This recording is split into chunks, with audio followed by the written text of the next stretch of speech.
You have asked, are we happy? Are we happy and effective? Consultation with leading experts in the field makes it perfectly clear, that we are all now programmed for perfect happiness, perfect happiness, perfect happiness, perfect happiness.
Sleazy, double greasy pirate radio nut hut studios.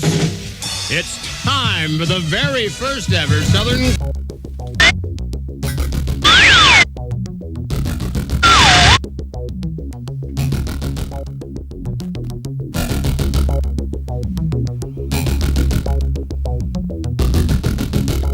It's Friday night.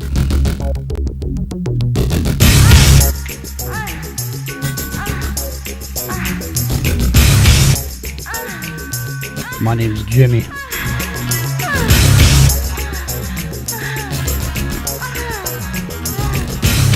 And into the microcosms on the air.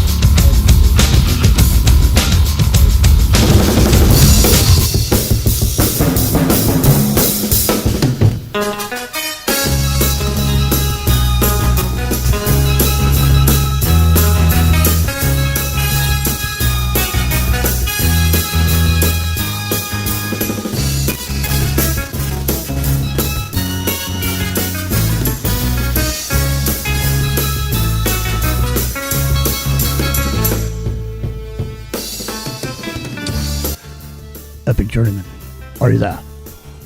I am here. Excellent. I tell you what, man, there were a lot of surfers today. The surf wasn't all that up, but it was pretty good though. It was really nice outside in the morning, and it was a trip, man. Like it was like the whole West Coast was just people on surfboards all the way for like 10 miles down the road. Damn. Well, sounds good. I guess summer must be here, man. And of course, I wasn't looking at the surfers. I was looking at the girls bending over to get their boards out. Because, you know, I'm a guy, but still. Is there that many female surfers now? Yeah, there is. It just as many as there are male surfers? Oh, yeah. Wow. Well, I don't know, it's just, maybe it's 60-40, you know, guys, but yeah, it's pretty close. Pleasantly surprised, actually. It's really close. Epic Journeyman's cruising down by the beach. Were you in your work truck? Yeah, it was my work truck, and I was stuck behind some big giant dump truck, so we're going really slow. So I got to take in the sights all. Do you have a pair of those mirrored sunglasses on? I did actually, so no one could see your eyes. I wasn't smoking anything, but yeah, no, it was kind of funny because I thought about that as I was driving along down the road. It's like, man, I must look like some kind of pervert, you know, just looking out the corner of my eye. You know, I can't tell who I'm looking at or what I'm looking at necessarily, but obviously I'm looking beachside, not roadside, right? Wow, it's looking like it's going to be a dirty black summer, from what I'm seeing across the horizon. It's not looking too. I don't know. We'll see. I guess we'll see. We'll flush it out. We'll see, because there's, I mean, literally, there's so much going on in so little time. I don't want to get into any of it without the Italian stallion from New York City.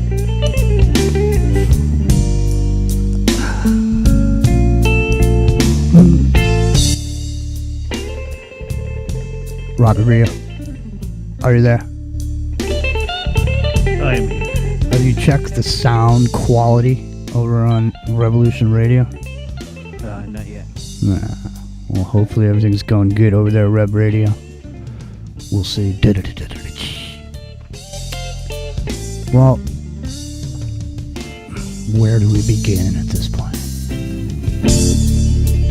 Good love has gone by, baby.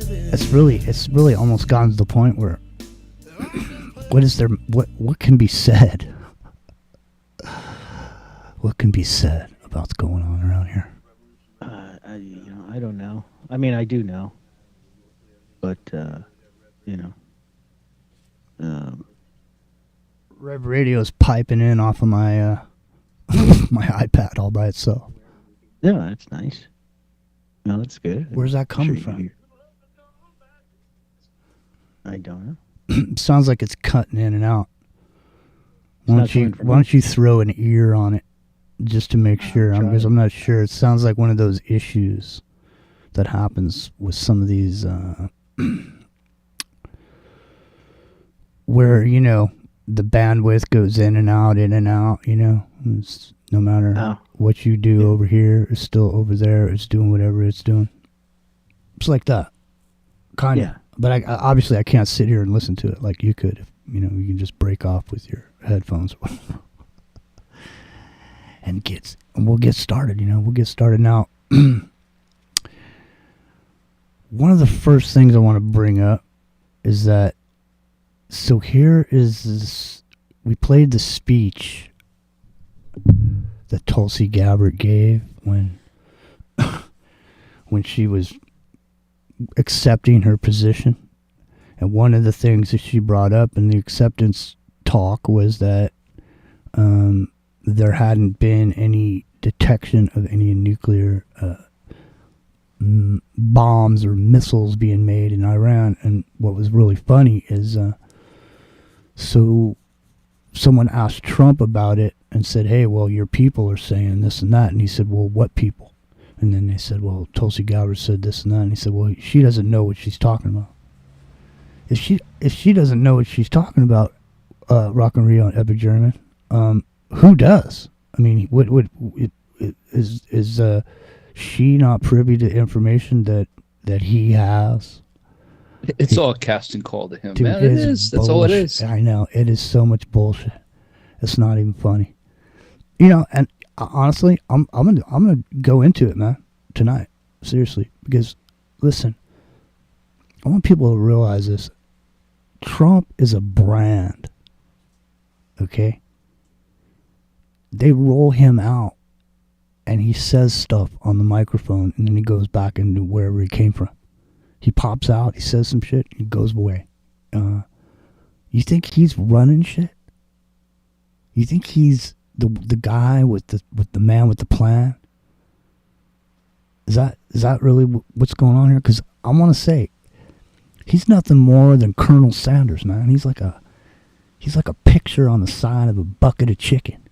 Okay, when you see Trump, he's just totally a bucket of chicken. Actually, it's just like he's like Colonel Sanders. You think Colonel Sanders isn't back in the room back there cooking up chicken?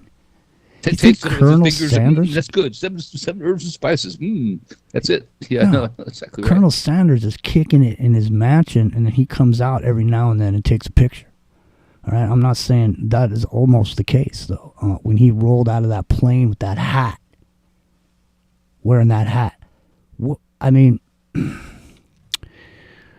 Russia is really talking pretty tough right now. And they're saying that we are like on the edge of World War III. That's what they're saying. Now, I didn't hear him say it. But as I walked through the house to come out here to do the show, my mom said, Russia's saying we're almost World War III. So that must mean that somehow it came across the screen in there when she's watching TV. So the news must be saying that. So it must be common knowledge. No. Well, there was a report today, early in the morning hours, the wee hours this morning, that because we're way ahead of Russia, right, it's the other side of the world from us, and their economists actually come forward and said that their economy was about to go into a big recession, which is like a big no-no to say, because Putin doesn't like that stuff, or he lets it out there for a reason. You don't know which one it is, and it seems like that is kind of the thing. Like they're running up with Iran being off the chessboard, and them not helping Iran, and not getting shitty drones from Iran, even though they moved the production over to North Korea last week, like right before the war started. I wouldn't be surprised if Ukrainian drones start hitting North Korea. Pretty soon here too, to take up production lines there. But I mean, it turns out that in an odd irony, this delay that Trump is doing for 2 weeks is always 2 weeks. It's always 2 weeks. Yeah, just like it's always 2 weeks, right? Just like Q. But yeah, it's exactly like Q. The storm is coming. Nothing can stop it. 2 more weeks. 2 more weeks. Listen, but I'm telling you right now. Listen. First of all, the place that has to be destroyed, it cannot be destroyed. It cannot be destroyed. So not without a nuke or 30,000. It ain't gonna. There's gonna have to be a bunch of nukes, man. It's to destroy it. Or ground forces going in. Yeah, ground forces have to go in there. They have to go. No, that's what you really have to do. Clean it out. The only potential way that's going to be destroyed is somebody drops a nuke on it, and it's still not going to be destroyed. But then you drop the nuke, and what's going to happen in 2 weeks? Well, I mean, why? Let me ask you this other question: why? We're not at war with Iran. Why would they surrender unconditionally to us? We're not doing anything. Right, that's the question, right? Yeah, what's that all about? Why do you ask somebody to unconditionally surrender? You're not at war with anybody. And that's the other thing. Well, right. Why would you say we have air superiority? We're not in it, right? Supposedly. What the hell is that all about? That's ridiculous. Why say that, But there is, if you want to look at it from a strategic standpoint, just for the 2 weeks thing, there is a possibility. Naval fleets and those resources flying and those troops moving across the world take time to get there. So if you can stall long enough, maybe 2 weeks is a good plan, right? But it takes 2 weeks to get there with the ship. It takes 2 weeks, it takes a week to get all the forces staged, like a land assault by paratroopers or something. You can do it with a rapid deployment force in a matter of hours, but that's not what we're talking about. We're talking about an actual full-scale invasion, right? They put Trump's picture on the side of that bucket of chicken because they knew everybody loves chicken and they're going to eat it all up. And everybody ate it all up.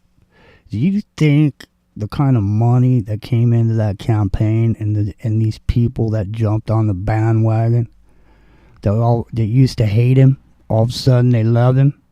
All of a sudden they're putting money in there. All of a sudden they're jumping in to try to give him a hand with some technology. You know what I mean? You don't think this was the plan from the beginning? I mean, honestly, what I'm wondering is, who is the who's really over there making moves? Is it Jared Kushner? Because I haven't heard his name in the news in 4 years. It seems like he's completely disappeared off the face of the earth. You don't hear anything about it. He's making resorts in the Balkans, right? I mean, that's what he's been up to. Croatia and what about this Yugoslavia and stuff? Yeah, what about this whole thing is just out of control at this point. What last week it was the ICE riots, the ICE riots, and then the military parade, and then and then sorry to laugh, but that was pretty funny. Yeah, he was made fun of by the places that actually have this. By the army and stuff that did it too, because they didn't want to be there, man. Like, people don't know. I was in the military, and I can tell you exactly. You don't forget how to march, man. They did that. They did that on purpose to, just not necessarily ignore them or anything, but to show, man, we don't, we work for the Constitution. This is a form of protest, right? This is not be in lockstep, to not be a North Korean dictatorship or Russian military parade, right? Because we have real power. We have real soldiers. We have real equipment. We have the real ability to dominate our enemies, right? When we fight a war, we don't need to show off like that and showboat.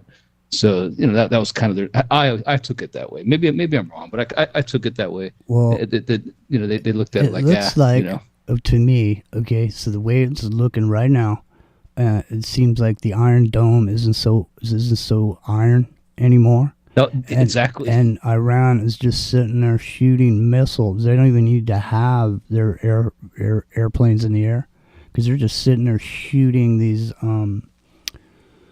hypersonic missiles over there, just blasting away. And I mean, what are they going to keep blasting and blasting and blasting? They don't even need to use a nuke. They're just sitting there. That's what I was going to say. Exactly right. Like at a certain point, the Iron Dome it runs out of ammo unless we supply the ammo. Right. At a certain point, those interceptors run out because we supply the interceptors. America does. We do.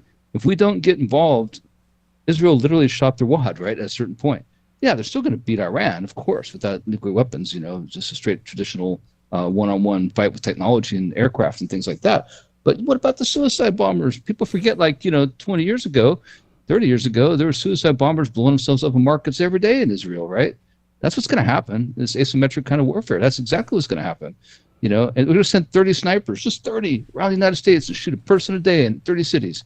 It's going to totally F up America, because we're not used to that kind of thing. We're not used to that kind of asymmetric warfare. They are, right? So, it sucks because people just aren't ready for that.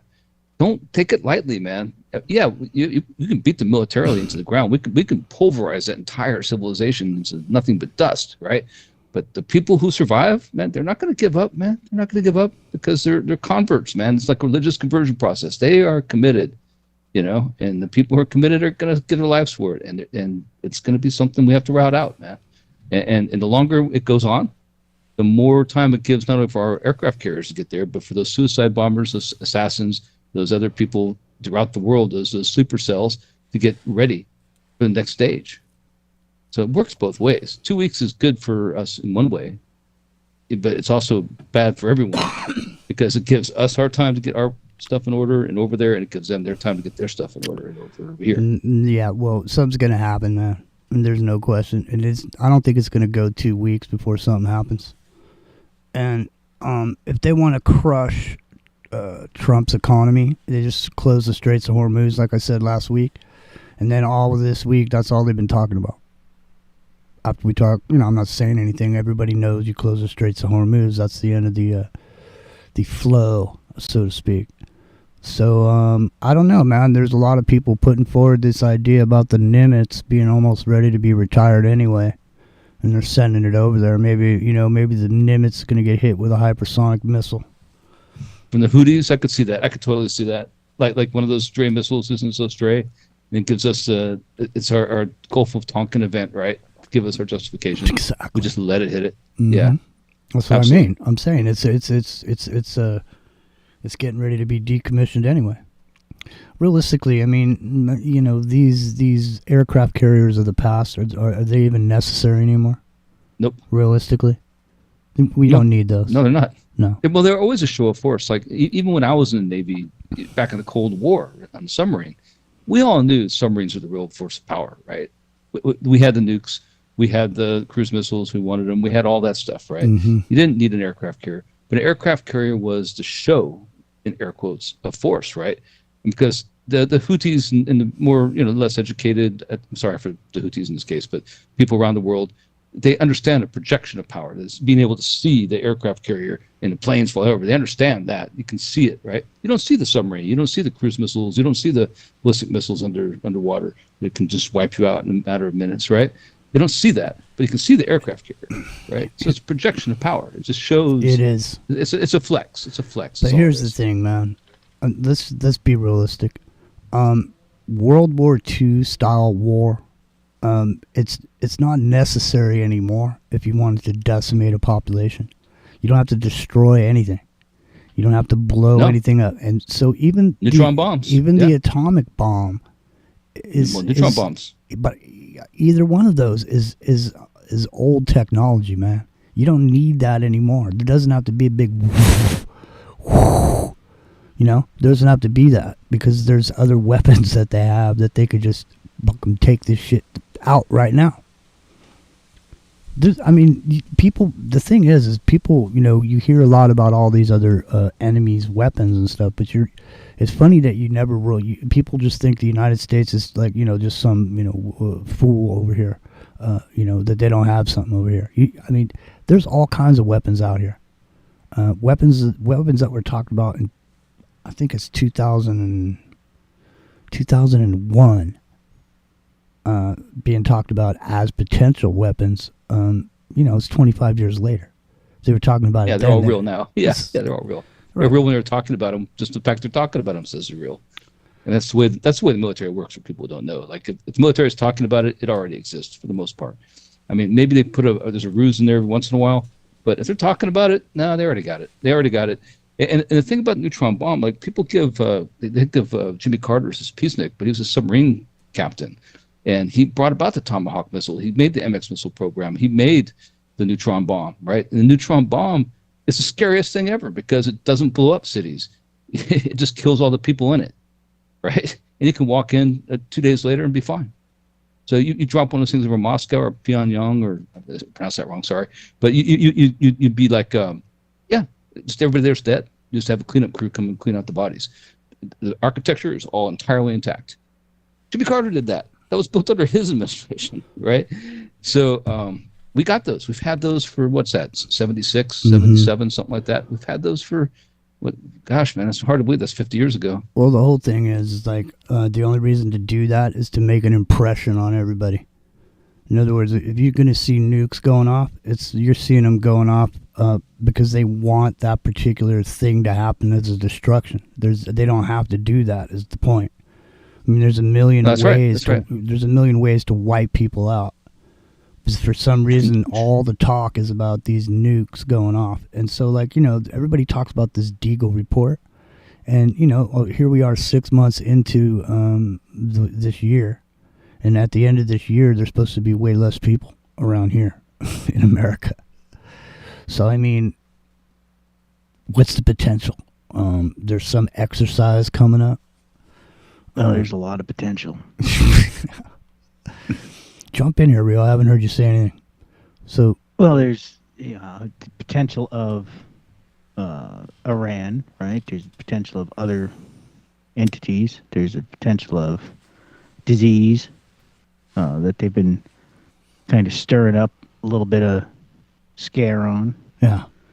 There's all sorts of ways that could be done. Population reduction is just part of the plan. Well, I was watching a video with the godfather of AI, and he had a few fears about it, specific ones. It's like a Terminator scenario? No, what he was one of the things one of the things he was afraid of was that that AI that's out there for people to use right now would be used to create some sort of a biological agent. And that it would be,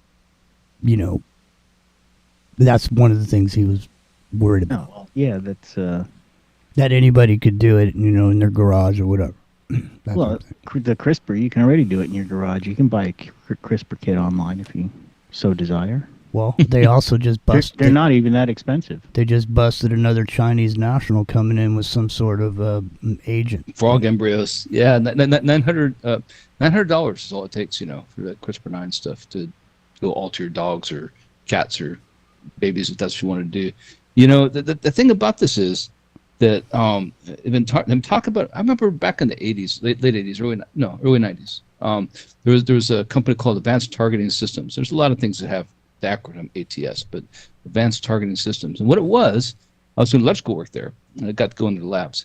They have all these lasers and everything. And what it was lasers. Oh, cool! It's some kind of weapon. No, you know what it was? It was detecting marijuana use in people's urine samples. It used the reflected light off the urine samples. And I was talking to the guys there that did that stuff. I'm like, wow, that's pretty trippy. You find that stuff just like that, huh? And like, yeah, it has a certain spectral light it gives off. You detect these markers and all that stuff. Like they can DNA, right? Like how far of a it's not if they're doing that back in the 90s with lasers, right? To look for people abusing, to do their urinalysis test screening to work for defense companies somewhere. How much farther along is it? Like we think about 23andMe, which just disbanded a couple months ago. You think about that, and they can tell how much how much Neanderthal blood you have in your genome, right? They've mapped the human genome. You can look specifically for Cossacks or for black people or for, people from Latin America or whatever, and target whatever you want as a virus. Sorry to use that word. I know it's not taboo quite anymore, but like it used to be, but still, you could do that, right? And wipe out that entire population. It just targets specifically those people, right? And again, I hate to use that term, those people, but that's what we're talking about here. You could actually go and specifically filter out, specifically, like the Navajos, not just Native Americans, specifically the Navajos, right? That's how calculated, how targeted it could be. We're there, man. And now we're talking about artificial intelligence assisting in the process to refine it, make it better, and develop it faster. Man, dude. What about the Mach 20? What about Mach 20 railguns? I got to work on one of those. I did. It's amazing, man. So they kept breaking. So they had the one I worked on. I had it in a lab, and it's a big building. The whole building's like this lab for this railgun, and General Atomics. And what it was it kept breaking these. They had these big bolts that bolted it down, like this all threaded bolts that came out of the concrete, like a foot around. They kept shearing the bolts, right? And they wanted me to test like if there's a ground problem because it's they use capacitors, electricity to send the projectile. And is there some kind of grounding problem that's leaking down to the ground through these bolts, right? Well, and instead of telling us it was Mach 9, the one I was working on. But the point is, that projectile, it's just a projectile. It's just a slug, right? And going Mach 9, it could go 90 miles, hit like precisely, and destroy anything it hit. And it's just a slug. It's not like a warhead or anything. That's before they try to put guidance or anything on it. It's just the speed of it going that fast and hitting whatever it hits. Like a hollow point bullet. Essentially, you make a hollow point projectile. It has all that force behind it. And it's like a meteor hitting that ship, specifically ships in the case of this test. But yeah, man, imagine how many things you could make like that, and how many things are there already like that, because they did do it. They did do the test for it. It's not science fiction. They're real. They really have them, right? So it's better now. Did you guys did you see this giant sphere that fell out of the sky in Indianapolis? If you haven't seen it, type it in your search engine or whatever. Type it in right now. Type in giant sphere in Indianapolis. Okay. Giant sphere falls out of the sky, Indianapolis. Take a look at this thing. Tell me what you guys think.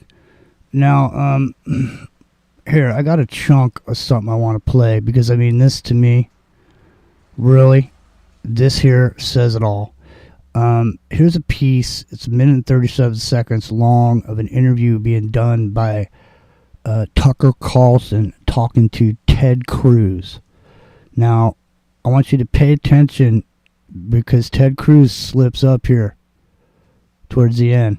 And I'll keep my eye on when it plays. I'll play it again and again for a minute so you can hear it because it's kind of buried in there. Well, maybe I'll send this to Rio. Maybe you can organic sharpen this for a little bit later. All right, here, let's take a listen to this. I could do that, maybe. Take a listen to this. How many people live in Iran, by the way? I don't know the population. At all? No, I don't know the population. Here. You don't know the population of the country you seek to topple? How many people live in Iran, by the way? I don't know the population. At all? No, I don't know the population. You don't know the population of the country you seek to topple? I don't hear it. How many people live in Iran? 92 million. Okay. Yeah. How could you not know that?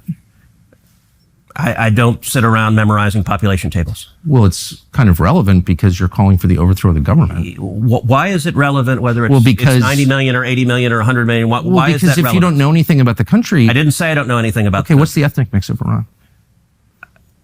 They are Persians and predominantly Shia. Okay, this is cute. It's not even... You don't know anything about Iran. So okay, I am not the Tucker Carlson expert on Iran. You're a senator who's calling for the overthrow of the government. You're the one who don't know anything about the country. No, you don't know anything about the country. You're the one who claims they're not trying to murder Donald Trump.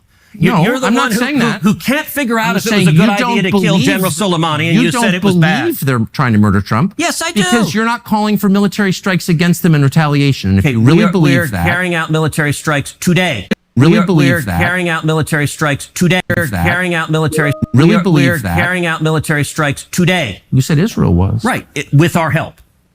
I said we. Israel is leading them, but we're supporting them. Strikes against them in retaliation. And if you really believe that, we're carrying out military strikes today. You said Israel was. Right, with our help. I said we. Israel is leading them, but we're supporting them. Well, you're breaking news here, because the U.S. government last night denied, the National Security Council spokesman Alex Pfeiffer denied on behalf of Trump that we were acting on Israel's behalf in any offensive capacity. No, we're not bombing them. Israel's bombing. You just said we were. This is a microcosm.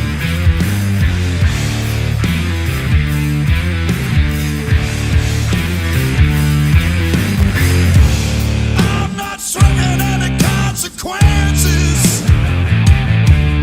I do what I have to do just to get on by. There's no sex appeal and guilt nor anger. Ain't it enough to provide economic casualties? My blue-blooded creeps, hand in hand we walk together along Slaughter Beach. Never die tragedies, you blue-blooded freaks. Hand in hand we walk together along Slaughter Beach. I'm not betting on wild horses. Yeah. Slaughter Beach. Hey, Rock and Rio, can you hook up CAC? Yeah, I couldn't hear the audio you played. I heard the music just fine, though. I don't understand why, but you can come on over to YouTube if you didn't hear it over there on Revolution Radio and listen to it later. Yeah, So I was reading those articles about the radome, and it's interesting because there's a company that was close by that claimed it was theirs and wasn't a spaceship and all that. But I couldn't help but think about these Fortean, from Charles Fort, right? Phenomena, they call it Fortean phenomena of frog falls and fish falls from the sky and raining fish and things like that. Things supposedly caught up in storms.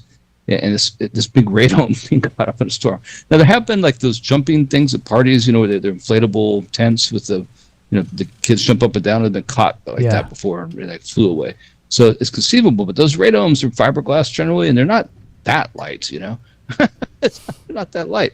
So it makes me think that there might be some kind of test prospect at play here, I mean, too bad Atlanta neighborhood. Maybe it thought to fly farther, But I don't know if that's an accident, Matt.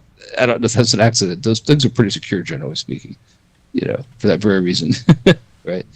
So I don't know.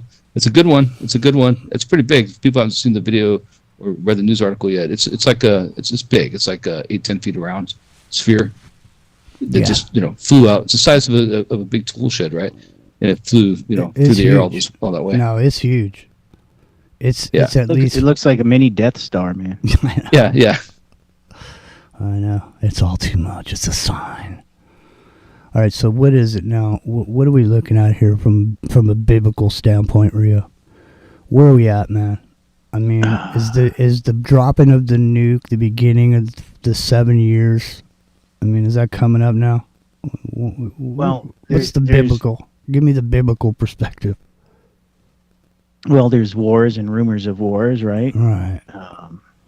The whole thing between Israel and Iran. There's actually, I think it's called Imam or something. There's a section in Iran on the east. What is the god? Elam, yeah, I think that's Elam. Yes, that's it. Elam, right? So, in biblically speaking, it said one of the signs will be that the archers of Elam will fire flaming arrows into Israel, and the section of Iran now where they launch those missiles from is in Elam. Interesting. Yeah, so that's I believe that's in. I think it's is it Jeremiah 18? I'd have to go back and look to be sure. But what about? I mean, you're always hearing Gog and Magog, and now they're saying that Putin is Gog. Right. Well, the land to the north, is Gog. So Russia is Gog, and of course they're obviously backing Iran, right? So, that's just a matter of time as well. I'm just thinking of that song, The Final Countdown. It's the final countdown. Except that song's about being abducted by aliens. But it's a cheesy song about being abducted. But it is the final countdown. There's also from the biblical perspective, the Jews have now purchased the land to rebuild the temple, and they are awaiting permits. So, the sacrifice of the heifer maybe soon. So there's a lot going on in play that's happening. The Archers of Elam prophecy was one that, I guess has technically now just been fulfilled. So, we're one step closer. What if they find this third strand of DNA that's rumored to be there, right? Like that it's a certain, creatures on the planet, right? It relates to Nephilim and all that kind of thing. But you think of DNA and it's AGCT has been an acronym for adenine, guanine, cytosine, and thymine. So we think Gog and Magog. What if it's AG, right? It's already there. But what if it's AGOG and M in this? And when they find it, they give it an M acronym, an MAGOG. Just something to think about. Like it's one of these things that I can't help but think about. Don't be worrying about no third strand, man. You better start worrying about seeing a flash before your ass gets blown away by the shockwave. I don't know, man. Maybe you can survive it if you got the right DNA. Right? I mean, that's what you got to start thinking about. Like, if they're going to do that, like, if they being the people who would actually unleash that on the world, they must think they're going to be able to survive it, right? They must think they're immune somehow. And maybe there's an altered DNA strain that has that, ability to withstand neutron radiation, to withstand, beta radiation and stuff. I don't think you're going to have that much time to evolve their epigerman. I think the time is up, son. mRNA, man. Maybe you just buy yourself one of those $900 kits, and next thing you know, you can make yourself. Well, what about this? What about this Gilgamesh report of this plane that's being stationed over there, just right across from Sarah Palin's place, where she can see Russia? There's a report of a nuke-loaded plane that's sitting over there. What's going on with that now? So. It seems to me that, listen, if there was ever a bully around and for some reason a bunch of people decide to go against the bully, once the bully hits the ground, everybody that hated that bully is going to go over there and take a swat at it. It's going to go over there and kick and stomp. And that's exactly what's going to happen in America, because all the angst that's been built up all these years. And Israel, actually. Yeah, 100%. Exactly. The minute people get a chance to go against man, nobody's going along with America because they like America. Because they think we have good ideas. And it's just they used to. Well, it's getting worse and worse. I mean, shit is literally out of control. A man is only as good as his word, and so is a nation. And when a nation is no longer good for their word, they're no longer a reliable nation. Yeah, man. Well, 2 more weeks. Don't worry. No. Right? Yeah. I got the greatest, maybe the third hour of the show, I got the best conspiracy theory for you ever that I thought up, when I was trying to write like some kind of, just writing something. Is like a fictional thing that could possibly be true. And you know what? It might be. You never know. You never know. So I'll bring it up. Just like that story that I wrote. It's exactly what's happening right now. Right. Almost exactly. Yeah, the Portals of Enoch for me. Exactly. Well, listen, there's so much going on, and we're going to be joining Ground Zero Plus coming up here in 20 minutes or so. I just want to say, don't forget, Revolution Radio is fully listener supported. To go on down, becomes porters of the platform that's been here for over 14 years, supplying you with news and information 48 hours a day, 2 studios, A and B, 24 hours a day, something on there. Tune in and find out right here at Revolution Radio. Become a supporter. got to keep those lights on and so on and so forth. So listen, we've been joined by CAC. CAC, listen, you've been sitting there. What do you got for us on this here? And I know you had you sent me a couple things too. So, but what are you thinking here on this here now, man? Is this the final countdown? I mean, is it Gog and Magog? Is this time to just get our storable food, dude? Buy some gold. I am just, hey everybody, Rio, Epic, Chat, Jimmy, love you guys. Yeah, I'm just agog and appalled by it all, and the futurist now, and yeah, bend over and kiss your ass goodbye, pretty much. No, I'm optimistic. There is a lot of shit going on. I'm in LA right now. I'm going to be moving back to California. It's 113 back in Phoenix, so I'm probably going to move back to Morro Bay. But the Deborah Tavares expose on what NASA has in plan for us. All these agendas, they're kind of like coming to the third act. And it's either going to just play out and not happen with a whimper, or we're going to be in for some big shit. So, but I haven't been approached by any ICE agents yet. No. So I'm just. So where are you going to be? You going to be moving back to Southern California? Central Coast, Morro Bay. Oh, really? Central Coast, yeah, eh? Yeah. You'll be close by, CAC. Yeah. You'll be able to swoop in for a cup of Joe. Absolutely. All right. Well, listen. See, when everyone else is leaving someplace, that's when you go there. Exactly. So everybody's leaving south. Everybody's leaving south of the border. That's why everybody should be heading south of the border. It's the old Statue of Liberty play, So, go ahead, Epic. Yeah. I was gonna say, let's go down and join Bruce down in Costa Rica and move over to Italy, and all those houses are selling for $1, leasing out for $1. Yeah. And as long as he's been there, he's going through crap just to get, certified as like, somebody who can do business there. I mean, there's all kinds of red tape that everybody complains about California. I mean, I'm from there, but shit, man, I think that's where it's at for me. Yeah, I mean, you got to figure out where you want to be when it ends, pretty much. You got to be wherever you're going to be, that's where you got to be. California has a vibe, man. It does. So does Hawaii. Like, there's different places like that in the world. I thought it was like that in Stromboli, in South Boot of Italy. It's like that too. In the case of Hawaii and that South Boot, it's because it's volcanic. I mean, that's the story. In the story during the Descent of the Earth, that's where they're, ejected out of the volcanoes in Stromboli, right? So I mean, It has this reference there, going to Agartha and to the center, the inner Earth, and all that, right? This goes back to those roots. But why is that? Why is this obsession with volcanic activity? And there's none in California to speak of, right? We have seismic activity. Actually, they do say that the Seven Sisters that run out to the Morro Rock in Morro Bay are caps for 7 volcanoes. So who knows? They could be pyramids, but they're high energy centers. That's for sure. Offshore. Yeah, it could be. Well, it could be. So now you've been in Arizona. So now, did you go to Sedona?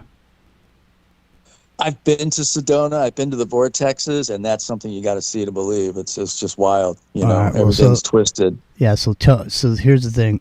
I went to Sedona too, but I didn't go to the Vortexes. I just went into Sedona. Sure. And just drove back and forth. I think I stopped there for a cup of coffee or whatever, but I didn't feel the magic or whatever. I mean, there was nothing special about that place at all. Yeah, I mean, if you're tripping on shrooms or something like that and doing that number, maybe. I mean, they have a lot of retreats there. Some people that have decided to live there have had a big energy drop and had passed away. But I think a lot of people just retire there as kind of a tourist stop. But, the twisted cactuses and trees are a real thing. There is a vortex there, so it's interesting. Well, on the Red Rocks, right, and then in the to me personally, I mean, I don't know if this will apply to everyone, but and there was a fire there 10 years ago, so won't be the same. Sorry, there's a phone ringing in the background. Oak Creek Canyon, man. It's outside of Sedona, but that's really where it's at. Mm-hmm. Let me answer this phone. Be right back. I'm not here. Uh-oh. You ever hear of a bar called The Office? Honey, I'll be down at the office. Here's the number down at the office. Well, you never know. There might be some red alert going on out there in the islands. I know. Red alert. There's some girl surfers over by the edge of the water there. Red alert. Epic Journeyman's got his Hawaiian shirt on. You know, they got tsunamis and volcanoes and all sorts of stuff out there. So yeah. Jimmy, you brought up the radome that landed in Indiana there, and you know, I mean, there's stuff that's been floating in the air over the United States that got shot down not too long ago, right? I mean, you know, how many different orbs are around checking us out from different places that you know, go undetected or you know, unmolested in our skies? What's going on with that? I don't know, man, but you know, I did a report about a month ago that I never put on the show or brought to the show, which was about spores. The Spores of Control was the name of it. Ooh. And I was referencing this low impact floating balloon that could just float along and be dropping spores or nanoparticles or whatever. And so we're going to talk a little bit about some of the future technology that's here today. 2025, it was talked about, I don't know, 20 some odd years ago. And they were saying in 2025, this is where we're going to be. And so we're going to bring some of that to the table here coming up in the next hour. And so, Rock Rio, are we all still connected over there on Revolution Radio? Yes. All right, yes, so are we going to, so let's get this straightened out real quick. So when this, when the call ends, you got to re-establish the call when we're going live over on yes. All right. And so I'll send you and Epic Journeyman some information here on this document. I'll just just hang up and restart the call in 11 minutes from now. All right, sounds good. So sorry for the inside baseball, as they say. Hey, Danny Title, what's happening? What's going on? Flippy King Sweet is up in the house. Flippy's over here. Mike Davis, Brent, Mike, yo, what's happening? Woohoo! Amber 2, Karen's over here. Just Reporting is over here. And I'm not sure who's over there. You see the people over there? Vin's over here. Do you see people over there in the Rev Radio chat room? Michael Campbell's over here. Hey, Michael. Mike Mont. Oh, yeah, there's actually a pile of people. Is there? Well, shout them out, man. Hold on, I gotta switch to the other chat room. Yeah, go ahead. I get too many windows going here. Meanwhile, what I'll do is I'm going to send you and Epic this document real quick.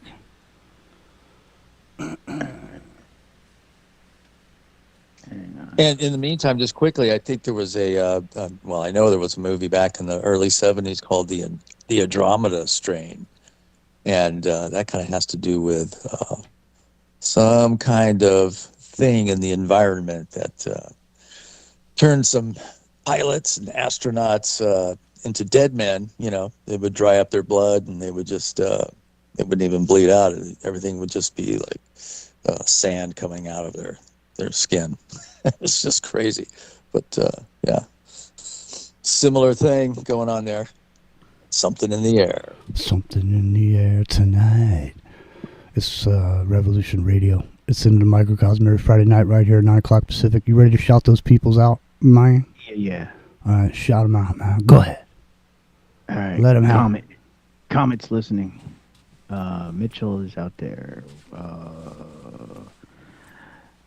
Brooks is in the voice chat. No way. Chicago Brew. Gino V. What's up, Gino? Karen. Sergeant Miller. Stephen Crawford. The Morning Star and the Viking. Blasphemous Buddha. Flea. Harmony. Harry the Busker. Hey, Harry.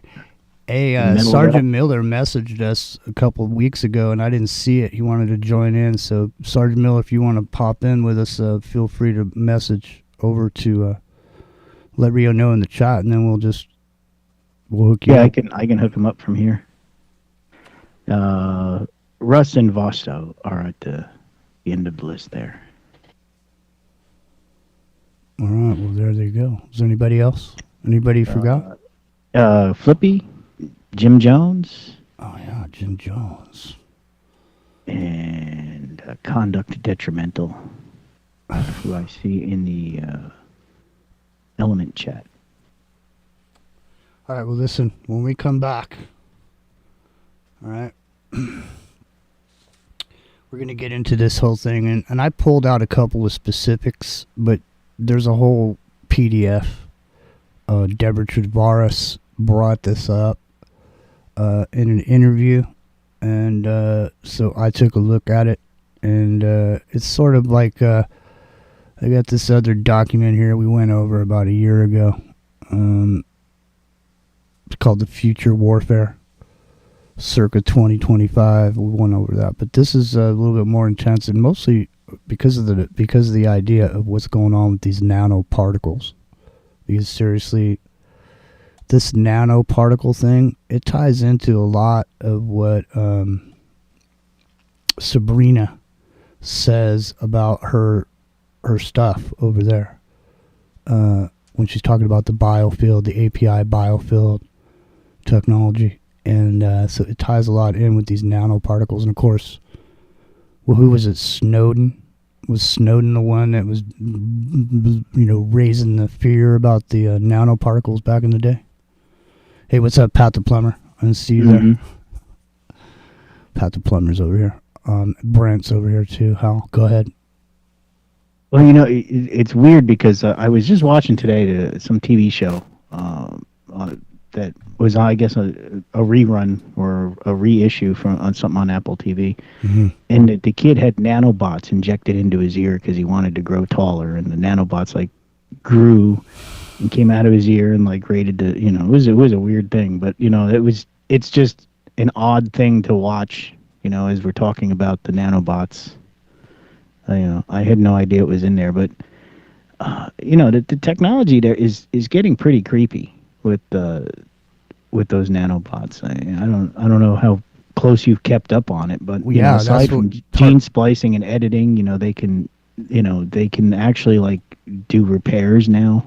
Mm-hmm. And, that's part of what we're going to be talking about. But I wasn't going to be talking about the positive aspects of. So if you want to grab some positive aspects of these nanobots, I'm sure it's for the children, or it's for people, if there's somehow some reason. Yeah, of course. It's always for the children. It's for the children. You gotta save those children. You're not for drug driving, are you, Rio?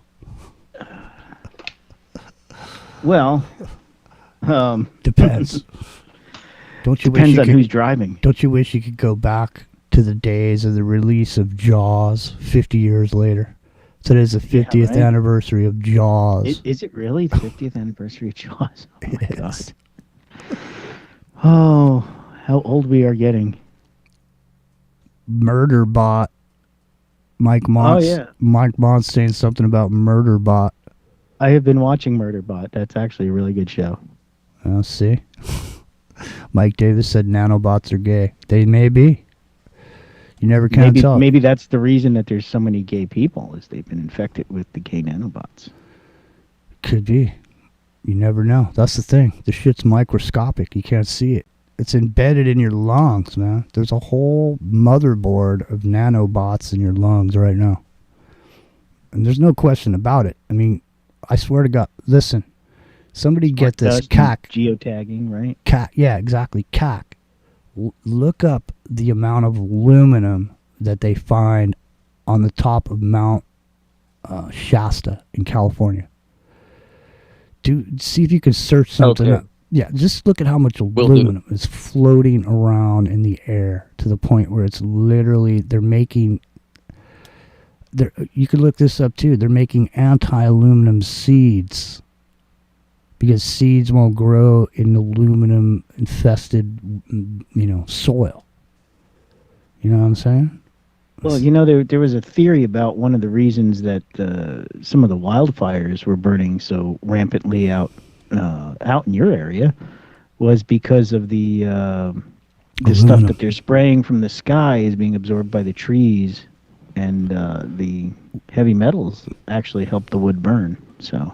Yeah, well, that's what's funny is you see live trees next to houses that are completely torched. Mm-hmm. Mm-hmm. All right, listen. The time has come. It's just about the top of the hour. Rock and Rio, so give us a call back, eh? Yep. We got 2 minutes.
All right, we're getting ready to line up here with Ground Zero Plus. So it's the final countdown to Ground Zero Plus, so stand by.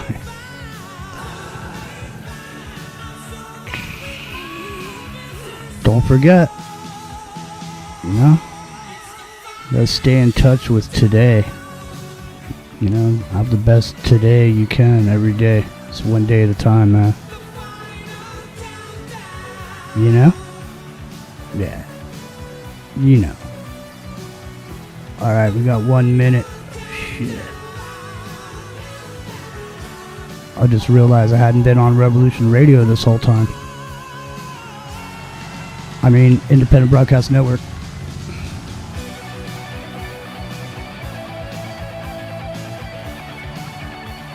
Alright. Ready? Here we go.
Double greasy pirate radio to you.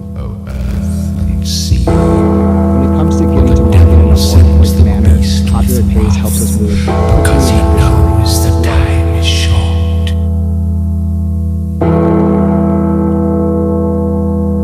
Because he knows the time is short.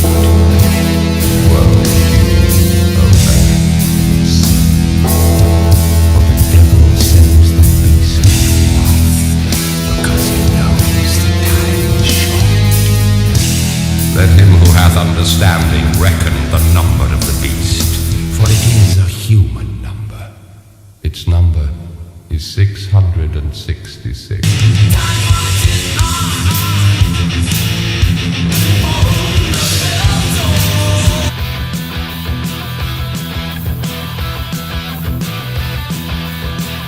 It's Friday night. It's Ground Zero Plus into the microcosm.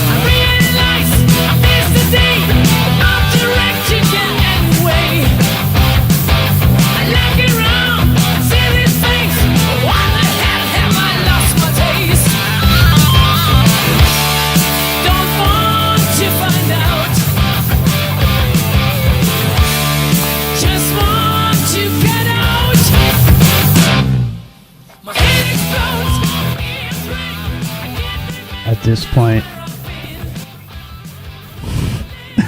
anything's possible. It's unbelievable. It is unbelievable. There could be a blackout at any moment. I used to think that was the only thing that could save us was a blackout, but at this point, if there was a blackout, I don't think that would save us. I think we'd just make shit worse. My name's Jimmy. Rock and Rio's here, Epic Journeyman's here, Cack's here, now you're here, Ground Zero Plus, and welcome into the microcosm. We're so happy that you've joined us tonight. In 2001, NASA's chief scientist told a closed-door audience the future of warfare wouldn't be guns and bombs, it would be neural networks and nano-dust. Invisible particles in your lungs, frequency that alter your behavior, and a planetary AI brain deciding who thinks what. And that wasn't science fiction. That was a published government strategy. And that's what we're going to be talking about tonight here along into the microcosm. So Rock and Rio, now, right before we came in here, you were talking about somebody that wanted to be taller and they were injecting nanoparticles or nanobots into this potential victim of nanobottery. Go ahead, tell me about that. Well, it was I actually don't even remember the name of the show. It was just something I happened to come across on the Apple TV there. But each story was different. It was kind of like a sci-fi series where every story was different. Mm-hmm. But there were kids in this high-tech school. And the one kid wanted to be taller, and the one girl had a damaged knee, and she was a basketball player. And it turns out, of course, that they both had the nanobots in them, and they were both keeping it a secret from each other. But she got it to repair a knee, and he got it because he wanted to be taller because he was, being a short guy, he wasn't a fast runner, and he wanted to join the track team. So, that was kind of the story behind it. But so when they went back after the nanobots started freaking out and doing weird things to them, of course the experiment was over, right? So they couldn't be helped. They shut down the lab at that very moment. All right, well, listen, Nanotech, Infiltration, smart dust, and nanobots. Mechanical microdust that can be inhaled, embedded in the skin, or enter food and water. It can carry bioagents, RFID tags, or serve as remote sensors. DARPA project High MEMS neural dust remote-controlled insects. Patent number US 20060029129A1. Neural monitoring nano-implants. So I sent this stuff over to you, Cack and Epic Journeyman and Rock and Rio. Now, Cack, what are you thinking about this here now? Because obviously, Deborah Travaris brought this out, this PowerPoint document presented in 2001 on the future. He declared humanity becomes slow, expensive resource. We talk about tactics to control populations, weapons such as smart dust that can bury into your lungs and carry out tasks, wave-generating machines, beam weapons, viruses and vaccines, air in the air, torturing U.S. citizens on primetime news with psychological warfare is part of the document that Deborah Travaris put forward. So what are you thinking about this here, Kak? Yeah, and I think Dev Baker used to host or have her on the show a lot too, talking about this. And I used to have her. Sadly, he had. I used to have her cell phone number. I was the one that called her and got her on that show. Right on, Jimmy.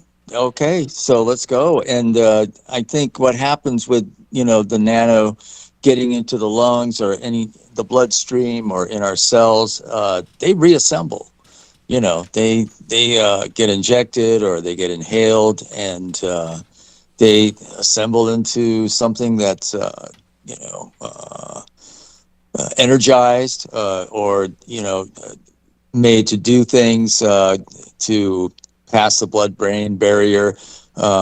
This is serious shit, and that's why they used to have the old smog alerts and all that stuff. Remember being a kid growing up, and 3 PM you're on the playground and you can't breathe. It's real shit. It's like heavy metals going on, and it's also other things to make you either docile or the opposite, homicidal. Well, so, there was also a patent I had found, back during the 2020 situation, and it was a shell company, or a sub shell company, right? That underneath the company that sounds like Michelle Pfeiffer.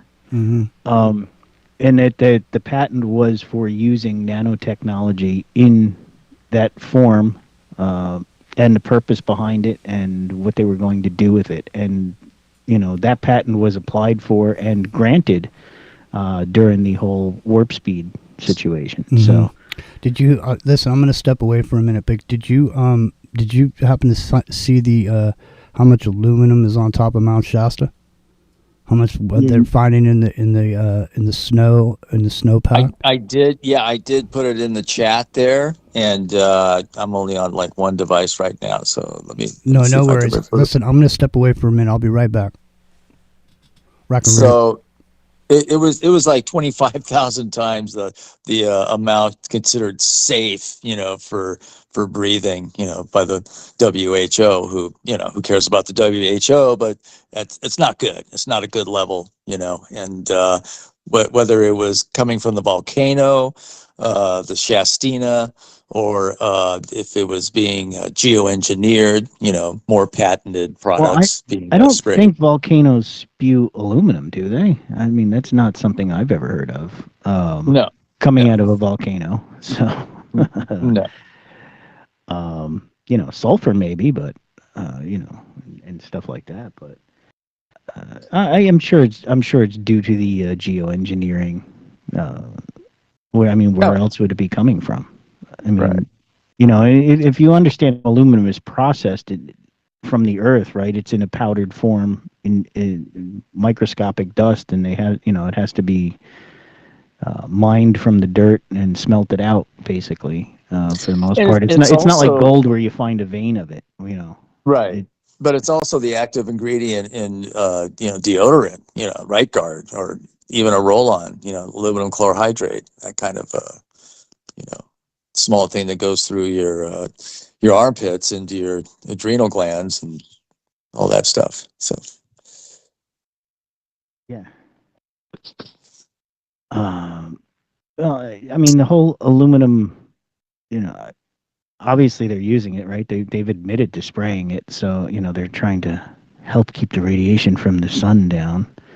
But aluminum is toxic to humans, so you want to kind of keep your consumption of aluminum to a minimum, right? I mean, if you drink stuff out of a can, whatever leaches out over the course of time, and it's an accumulative effect. It gives you Alzheimer. It's been shown.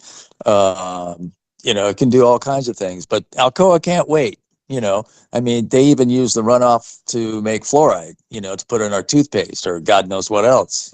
So it's evil, man. But it's very lucrative. Yeah. Oh, I mean, and even aluminum cans, right? You might get a little bit out of that, but those cans are also lined. And of course, they were lined with BPA for a while, but that's got its own effects. But I guess tin cans were actually safer, even though they don't last as long. Yeah. Right. Ideally, they should make it out of stainless, if anything, but I guess that's too expensive. So, little toxicity doesn't hurt you. Does it? Maybe. Well, as long as you can find a way to get it out of your system. But, these things that are designed to self-assemble, and either attack cells or to attack organs or to affect somebody's neurological processes, that's where we get into, the nasty shit, or if it just makes the public docile, and well, it does. It has that effect, right? Aluminum does have a sedative effect on the brain, as well as other problems that it causes. But I don't know if the aluminum is there to feed the nanobots, because I don't know if they would actually construct anything out of it. I believe nanobots have to be made out of something that has a magnetic reaction, not necessarily iron, because iron would rust. But the thing about it is the aluminum particles was used to transmit the wireless signals and to control the nanobots. Yeah, I mean, they could use it as antennas, I would imagine. That is what it is. That is what it is. Mm-hmm. So, wireless neural control systems, ELF, VLF signal testing on crowd mood modulation. It's called Project Pandora Legacy. If you want to search that up, Project Pandora Legacy. Non-lethal weapons designed to entrain emotional states, fear, confusion, compliance, media psyops, frequency entrainment, synthetic content. So that's interesting, synthetic content. So the behavioral AI and globe mind control grid, AI behavior prediction, track biometric signals, and forecast dissent. Emotion recognition software, surveillance, and real-time population mood monitoring. The Internet of Bodies, integrated biosensors, and AI continuous cognitive syncing. World Brain Concept, H.G. Wells, UNESCO, Google DeepMind. So this is a document that came out, some 20 some odd years ago. And we were just now, in the last, I don't know, month or so, we're talking about this exact technology here that this guy was predicting, saying in circa 2025, 25 years from now, this is what it's going to be like. So I find this completely interesting to me. Now, did you get that link I sent you with the Tucker Carlson? Yes, I did. Are you going to try to throw some reverse speech on that? Okay, yeah, I was going to actually ask you if that was the correct clip. Yeah, that's the clip. That's the clip. I didn't know what you played before. So here, listen, I'm going to play the clip again for people over here who didn't hear it. Play it however you play the music, because the music comes through. That's exactly what I did do, my friend. That's weird. Yeah, weird so the difference is it's coming from X. So that's the difference. You want me to play it? You should play it, yeah. Yeah. I'm going to let you know if I can hear it.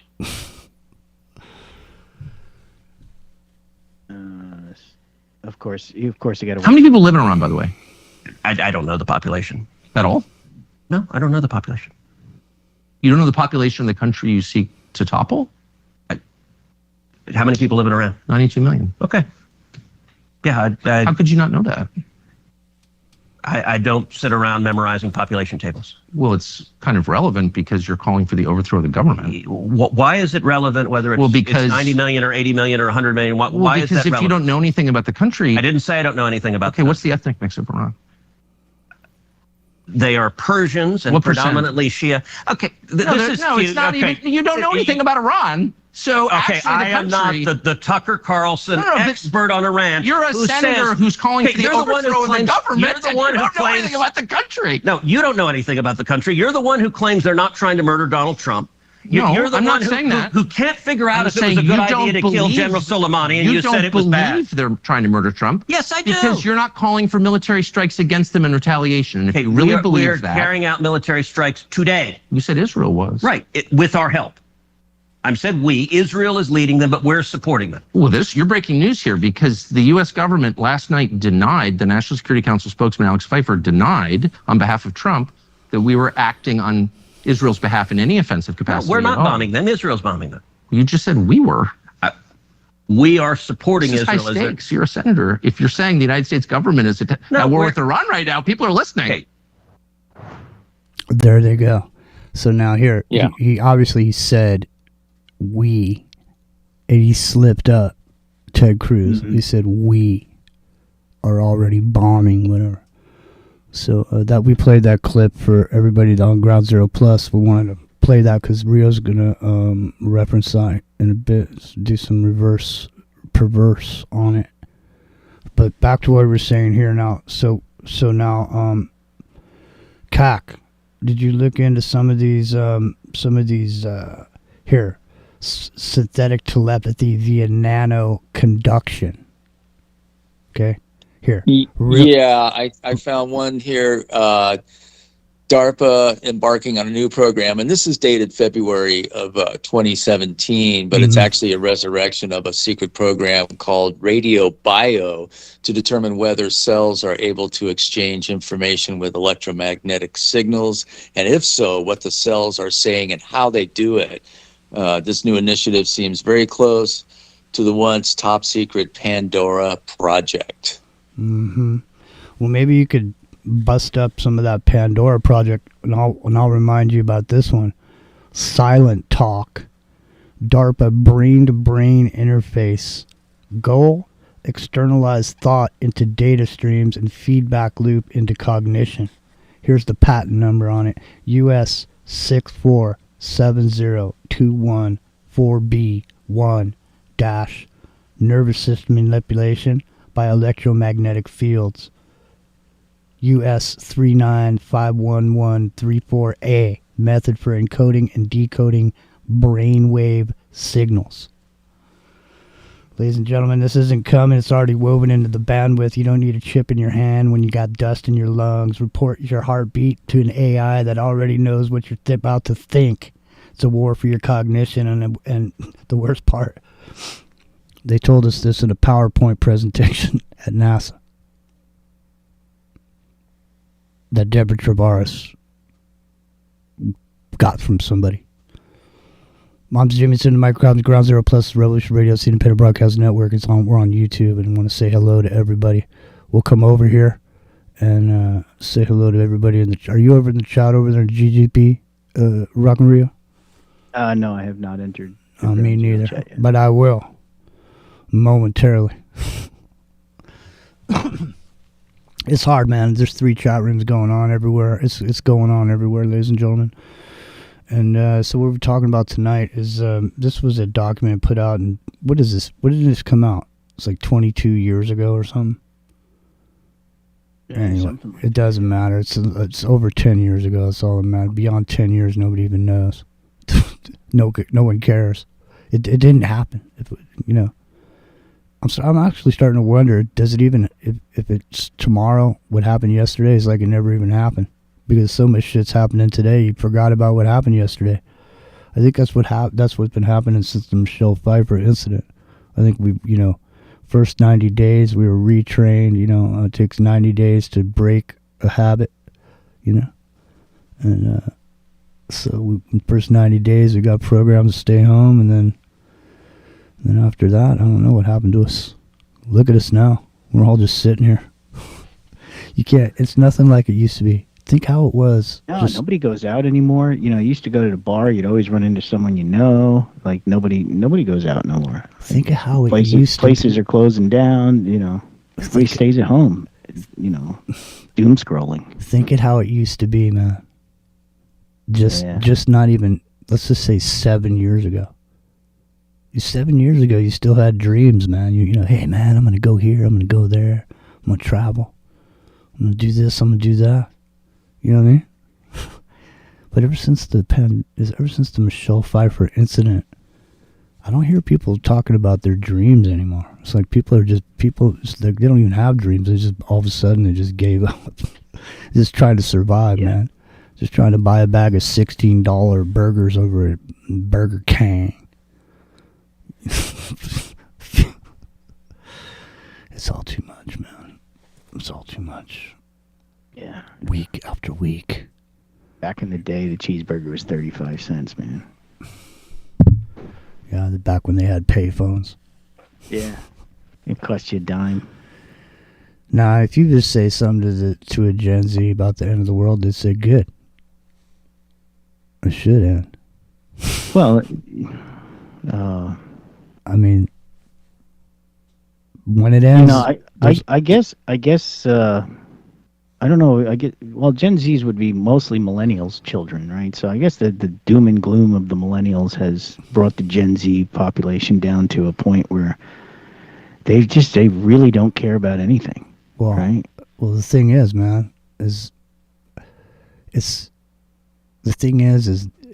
realistically, if you're Gen Z, when you're looking out across the horizon, are you seeing a future? You know, I mean, I don't know. Well, no, I guess not. I mean, no, because the thing is like you'll own nothing and love it. And the thing is why shouldn't you own nothing and love it? When you think about the concept, man, every single thing you own ties you down to that thing. You become responsible to it. You're a slave to that thing, whatever it is. Well, I mean, I don't care. You say you're a slave to the thing that you carry around in your hand all day and stare at, right? Well, you're a slave. TikTok No, scrolling. you're a fucking slave to every single thing you own. Your house, you're a slave to it. You bought a house, you're gonna pay for it. How you gonna pay for it? You're gonna go get a job, right? You're gonna sit there at your job. You're gonna go there, and you're gonna slave to the grind every 40 hours every week and overtime when you can. And you're going to come home and pull a big-ass wad out of your pocket, some $3,500, and throw it down on the fucking table and just bounce it out. You know, even after the house is paid for, you still got to deal with the weeds and the mowing taxes, the lawn and shoveling the snow and fixing the roof. And exactly. What do they say? They say, oh, well, they go, Jimmy, man, if you don't own property, dude, you have no freedom. You're just... But when do you own that property, man? Do you ever own it? Because at some point... Well, you own it from the grass up. You need an alloidial... Unless you have mineral rights, you only own it from the grass up anyway. But you need an alloidial deed to your property, otherwise you don't own it. Well, that's why they pay. That's why you got to pay taxes on it, man. Yeah. You're just a renter on the land, man.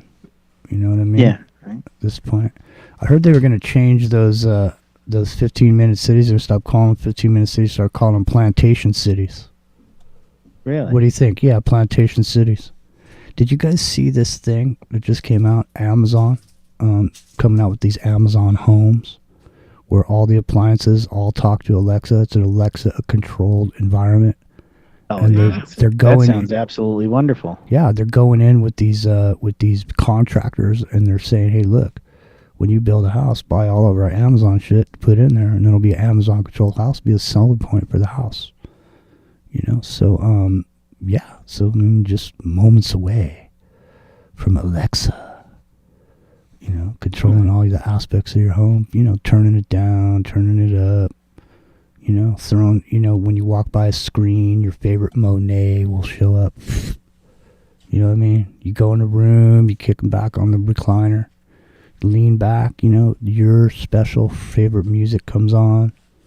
You know what I mean? That's what it's going to be like in the Amazon home. You don't want to be sitting there, you know, trying to rub two sticks together like a like a boomer or a millennial or a Gen Xer, you know, you want to kick it old school with the Alexa controlled home where everything's there. You see these videos of these people making these videos, these influencers, and where they're like, it's like they don't even put another actor in the same video. They change clothes and ask themselves questions. Well, you know what I mean? It's like they put glasses on, they're a different character. They're asking each other questions. They're asking themselves. Oh yeah. I've seen that. It's too honestly, much, man, dude. I can't stand those kind of videos. I think they're no. And the other thing is, I won't make my statement. There's an anomaly. There's an anomaly with some of these AI generated fake people. And the way if you're seeing a video, at least right now, I'm sure they'll fix it at some point, but at least right now, if you're watching a video, watch the mouth movement on the person that's talking. They've got it pretty close now. It's pretty close, but they're still not perfect, man. It's still a little uncanny. Well, it depends on the quality of how many tokens you willing to spend on the generation. Well, the thing is, if you pay the higher fees, they look better. It's an enunciation thing. It's the mouth is opening, the mouth is moving, the lips are moving away from the teeth and all this, but it's the way there's no you know, it doesn't have enunciation to it. It's just like the mouth is just moving, and you know, it's like a lip syncing. It's like it's like a lip sync video. Is what it is. So, go ahead. And, you know, well, they do have higher models now that are almost perfect.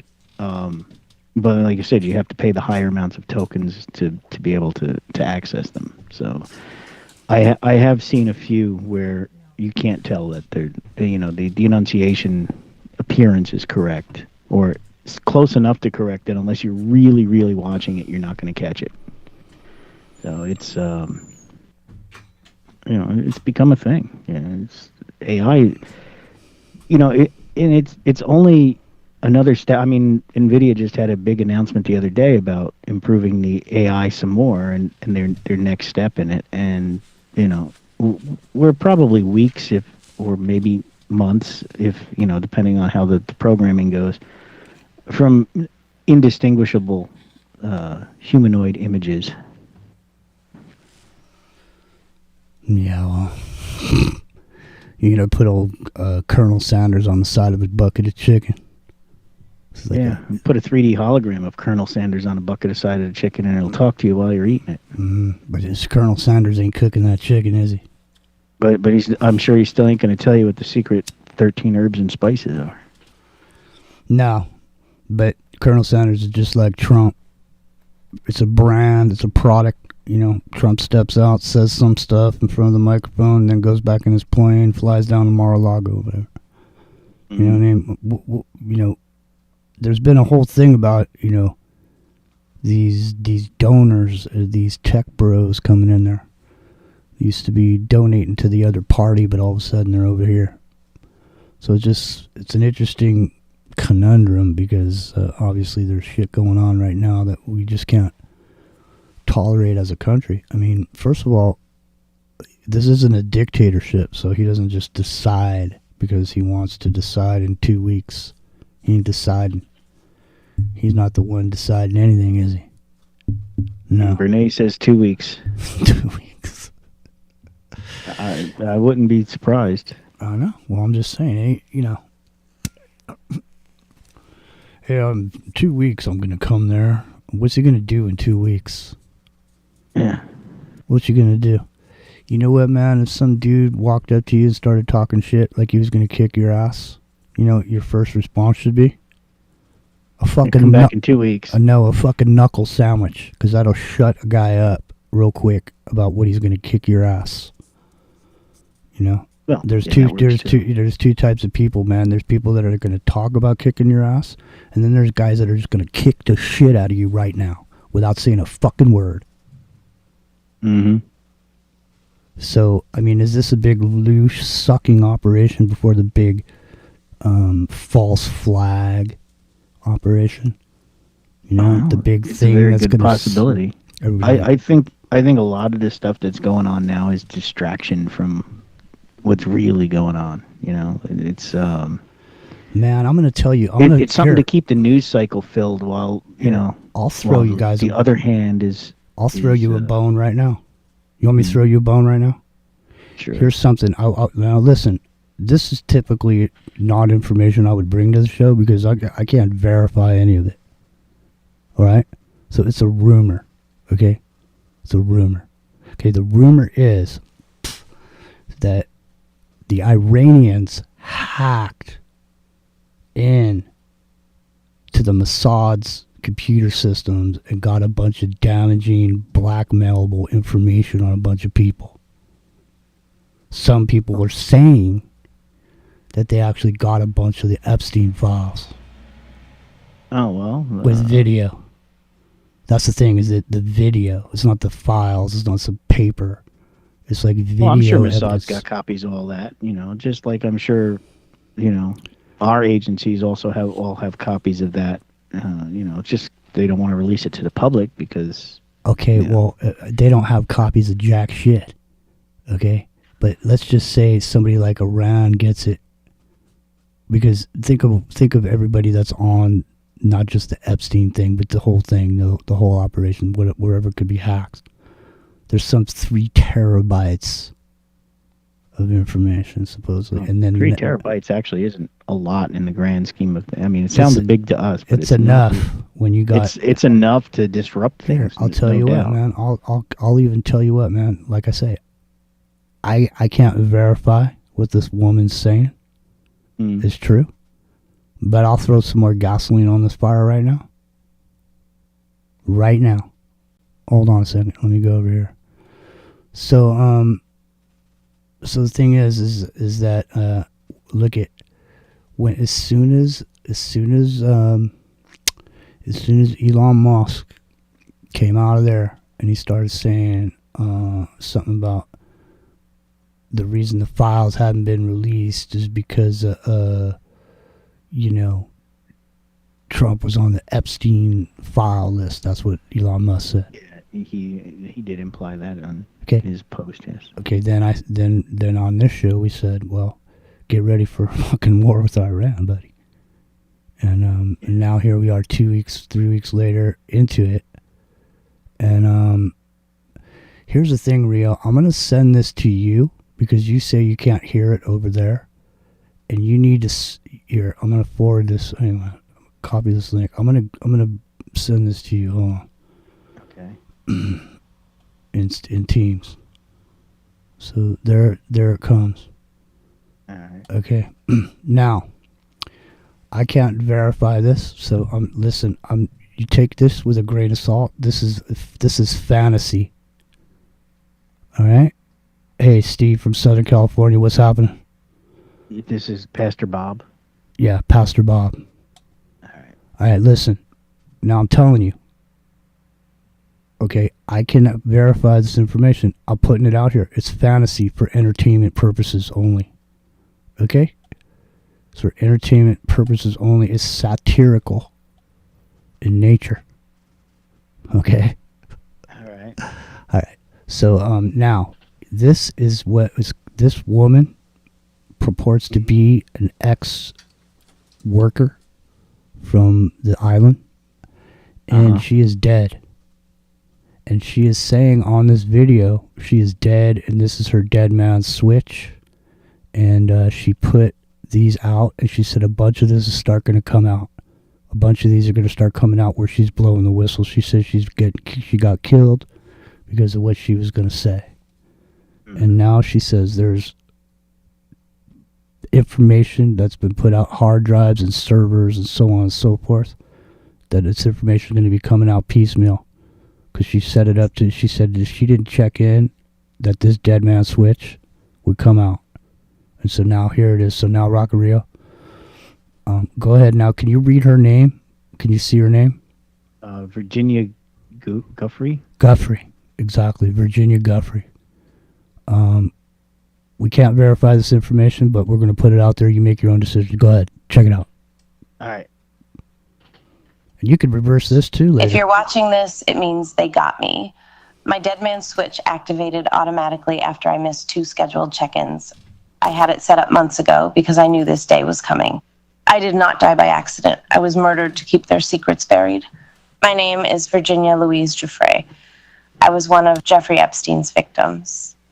I survived Little St. James, but survival came at a price. I saw too much, knew too much. And now they've silenced me. But it's too late for them. They thought killing me would bury their secrets, but this video is going to a few organizations I trust, ones that have been exposing the truth for decades. You know who you are.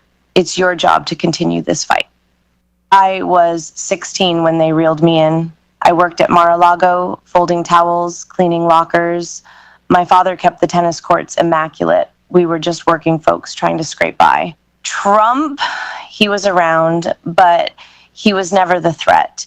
The real predator was Ghislaine Maxwell, prim and proper, smiling, promising to teach me massage therapy at the Pink Mansion in Palm Beach. I had no idea I was being fed into a nightmare machine. Epstein's Island was hell disguised as paradise. You've heard some names linked to him, but those are just the sacrificial pawns. The real players, the ones they've protected at all costs, are still hiding in plain sight. I'll name 2 now. The first, a former U.S. president, Barack Obama. Publicly, he's revered. Privately, he was one of the worst. He wasn't there for the girls. He was there for the island boys. Young boys, trafficked and groomed. I saw him more times than I can count, always without his Secret Service detail, sometimes with his Hollywood friends, George Clooney and Tom Hanks. I still have nightmares about them, arrogant and drunk on power, slinking into the cabanas with kids barely out of childhood. The second, Bill Gates, the billionaire philanthropist, loved by the media, hailed as a savior. We called him the benefactor, and we used to dread seeing him naked.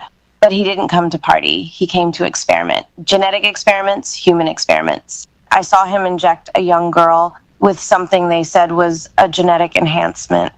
She was younger than me, strapped to a table, terrified, treated like a lab rat while they muttered about seeding the future of the species.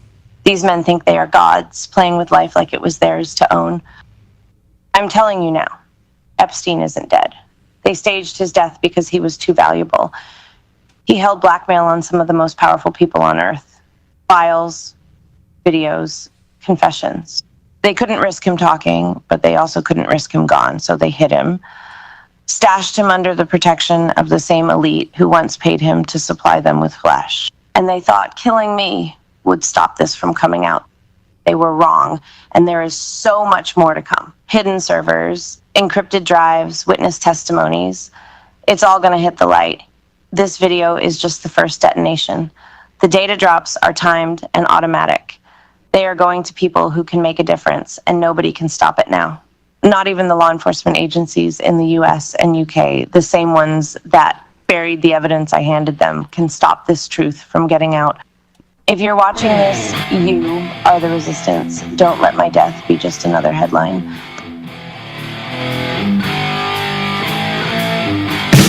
Listen to the microcosm. It's Ground Zero Plus.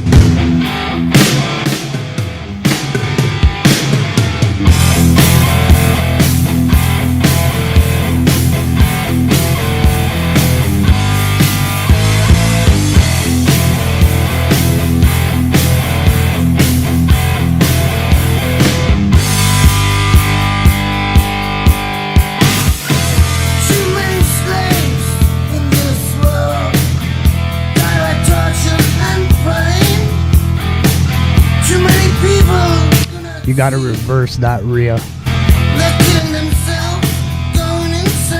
Yeah, Brent just said the same thing.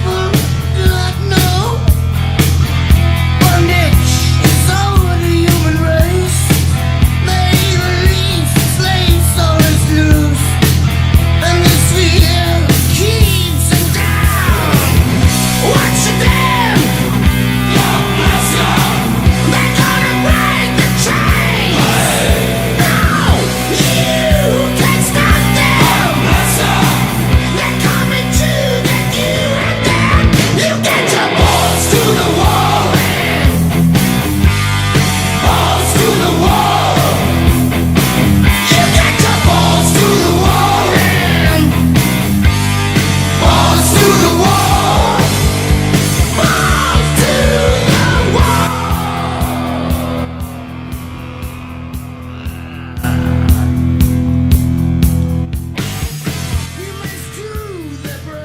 every Friday night.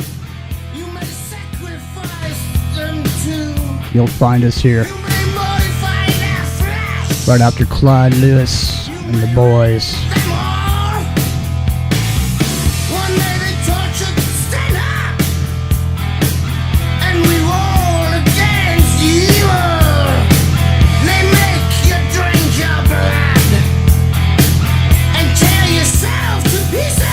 They make you drink the blood and tear yourself to pieces.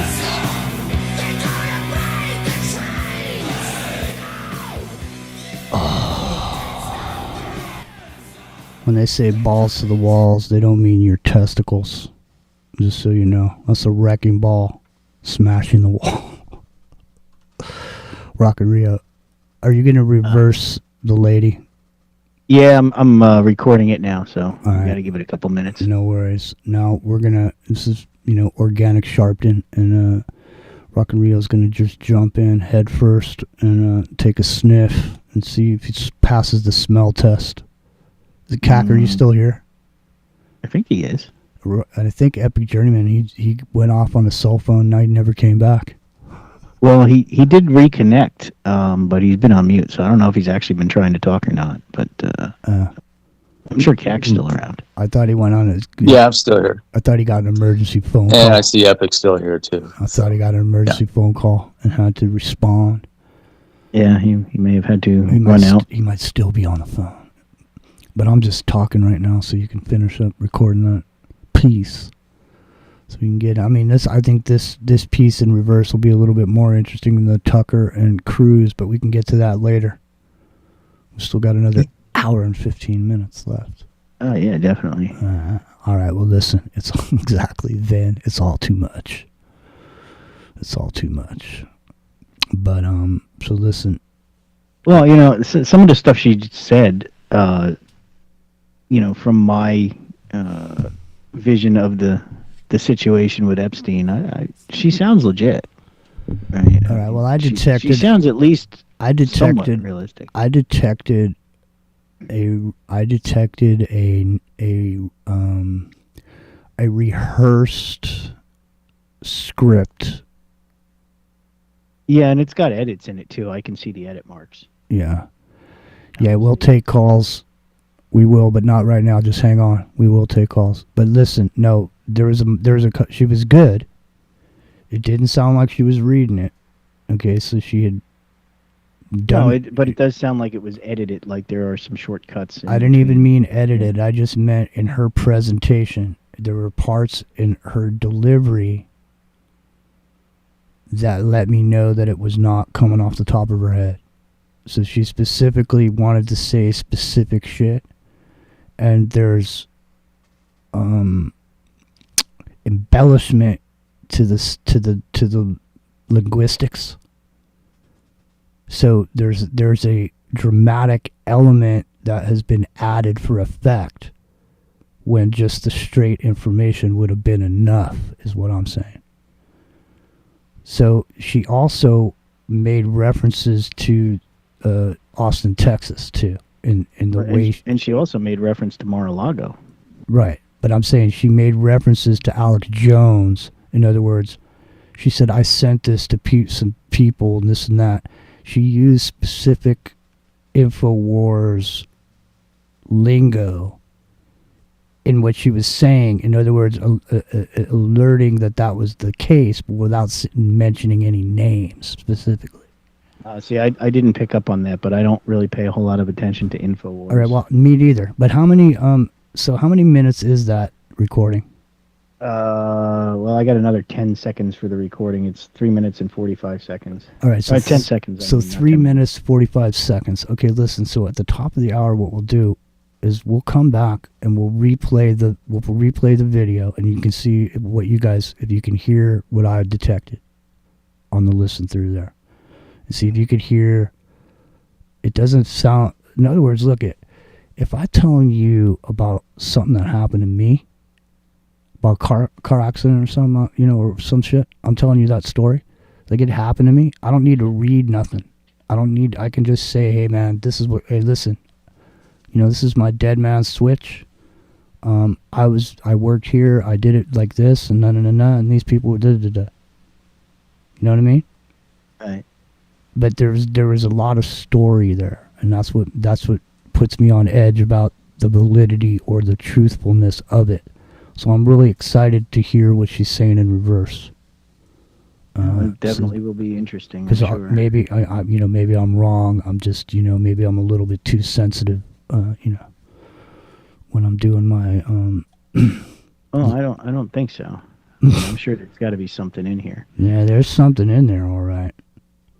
You don't even worry about that. But I'm just saying, I just wonder if my detection of the story, I wonder if she's going to, let us know she's just making it up. Listen, I align with her assertions as far as the death of the perpetrator of the island scenario. Well, I would agree with that. I don't think he's dead either. No. But here's the other part of that, man. When we pointed out when Colonel Sanders over there, Trump, we pointed out that a lot of people he surrounded himself with were directly involved with that guy. So like the next door neighbor, Lutnick, that guy, he lived next door to Epstein. What are the odds? One of them lived in number 9 and the other one lived in number 11. Believe it or not. Mm-hmm. Believe it or not. It's in the microcosm.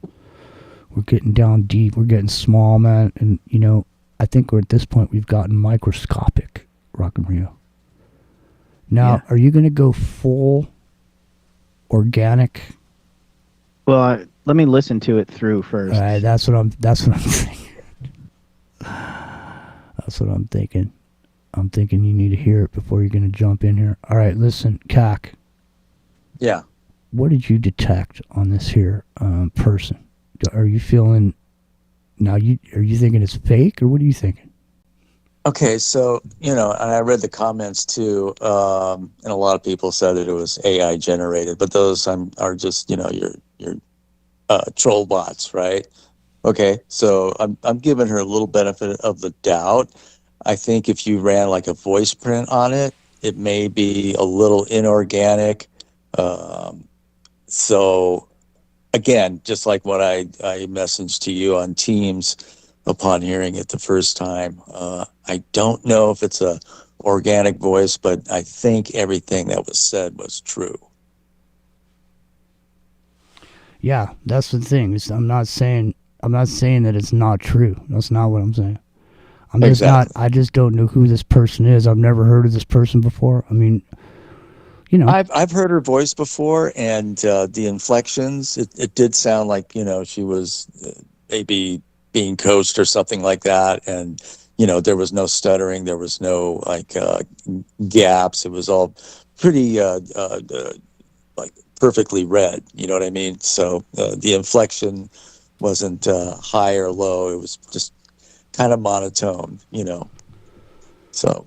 Well, listen, man. I'm just saying. I've been doing this a long time, and so I can tell. I listen, I watch. I'm an empath, and I get a lot of stuff from watching videos, watch people how they move, how their mouths move, and everything about it. Like we were talking about the AI stuff earlier, but I was doing that before there was AI. I would always. Anyways, the point is, it doesn't matter what I think. The thing is that I can't verify this one way or the other. And so far, the only thing I can pick out about it is I've never heard of the person. B, I detected her. And there wouldn't be anything wrong with someone who had a specific bunch of information they wanted to put out, to write it down and then script it and then read it, so you could get every single thing out that you wanted to, so you wouldn't forget in the moment. Because if I'm telling you, like I was saying, if I'm telling you a story that happened to me, in the moment, I might forget some shit that I wanted to say because I got caught up saying something else. So the thing is, all I'm doing is I'm just trying to lay out the potentialities for this. It could totally be real, and she's reading the script. just because she wanted to read a script to make sure she got everything out. Just want to lay that out. All right. Yeah. That doesn't mean it's invalid. I know that she got a settlement from, Prince Andrew. Mr. Arms dealer. Oh, she got us. Okay, now fill me in on this. Now she got a settlement from Prince Andrew. Oh yeah. Interesting. Now, see, I didn't know that. Oh yeah. This goes back years. Yeah. Hush money. And I also think about, McAfee, not to change the subject, but, apparently he had a dead man switch too, but maybe he's not dead. So there you go. Well, I don't know. They tried to say that there was something that got dropped, but so this is pretty intense then. So then, oh yeah, I'm sure I'm off base then. I guess she's been around the block or whatever. She knows what she's doing. So maybe and she also said that she wasn't somebody who was thinking of killing herself.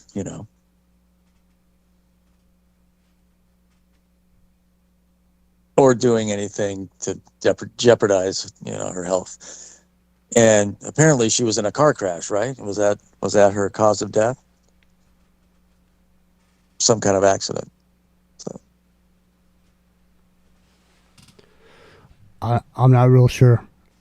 Sure. I don't know anything about it other than the video itself. That was it. So that 3 minutes of video is the only thing I knew about this person. So yeah, I wasn't up on it.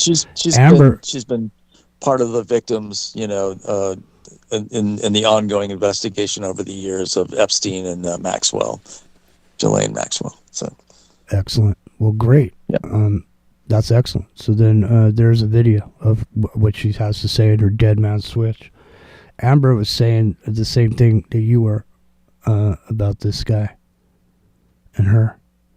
So apparently, old Jimmy's been out of the loop on all this, but I don't really follow this story too much. The subject matter is wide as it is deep, and we've had some people on the show that have been affected by certain aspects of this trauma-based mind control, and we had somebody on here that was a slave, basically. Because we talked about certain aspects of the Playboy Mansion and this and that. So, anyways, the bottom line is, look at this subject matter is awful. The stuff that happens to people. Yeah. Especially when they didn't have anything to do with it. There's other people like on the Diddy situation. There's a lot of those people. Those people are there by choice or whatever. You know what I mean? They made the deal, but some of these other people are just innocent, like SRA victims, so like seemingly, you could say it's SRA, but it's just dark shit going on. Yeah. Rock and Rio. Yes.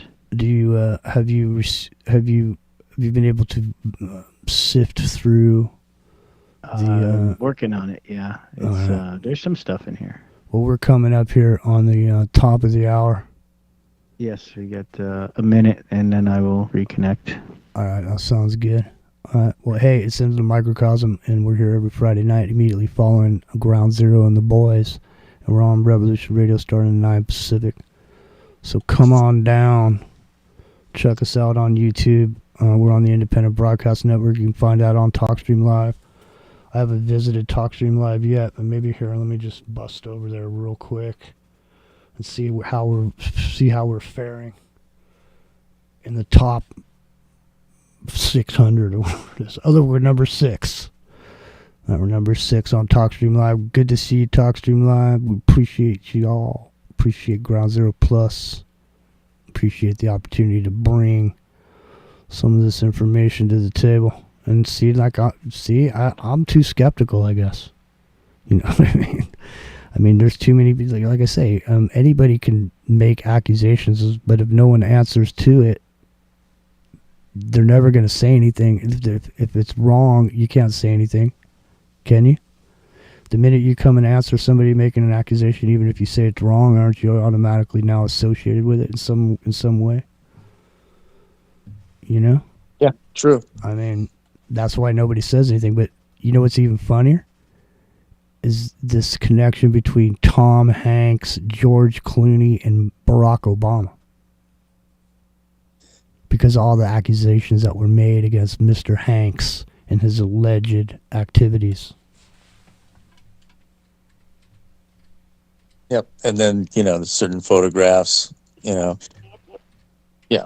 So there's all kinds of stuff going on. It's just nasty. I just think of Bob Chapman. Bob Chapman was on the Alex Jones show. He used to come on every Friday and talk about different financial stuff. And, he was a conservative dude. And, he'd come on there and he was really great. I loved Bob Chapman.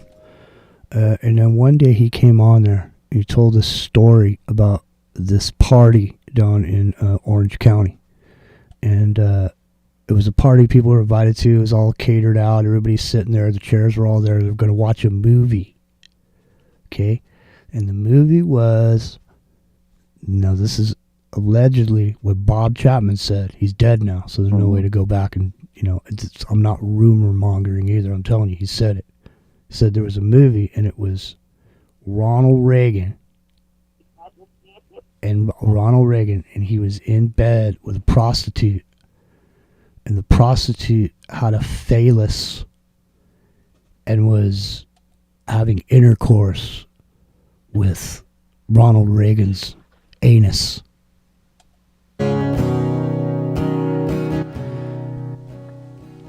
That's utterly galactic. It's into the microcosm. Here we go. We'll be right back.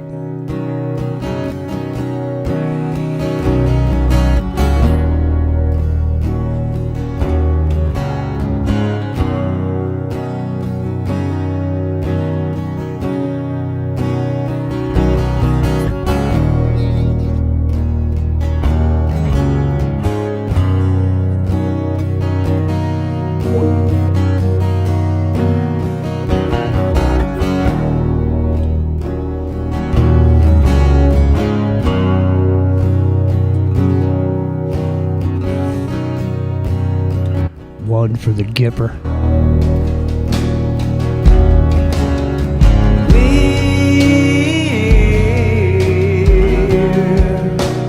Chase misprinted lies. We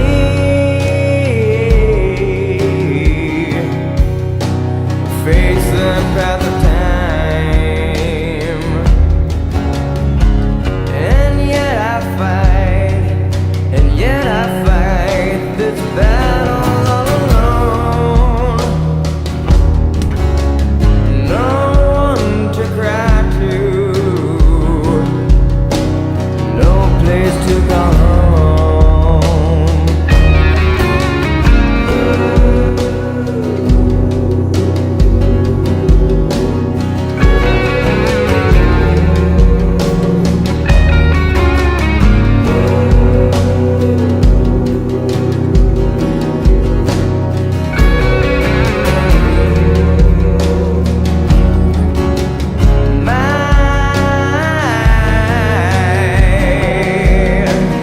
Gift of self is raped. My privacy is raped, and yet I find repeating in my head. If I can't be my own, I feel better dead.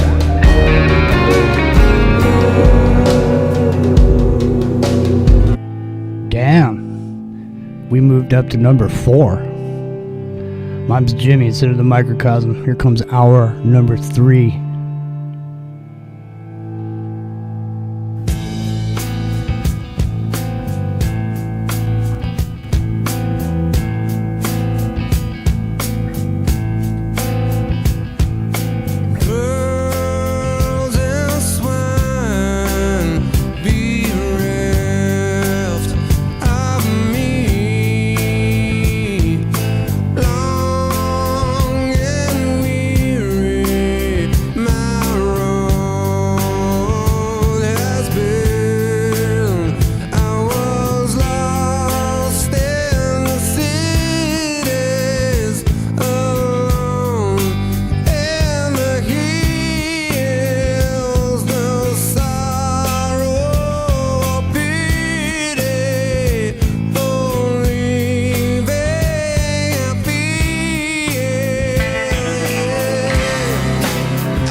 Every Friday night you'll find us right here.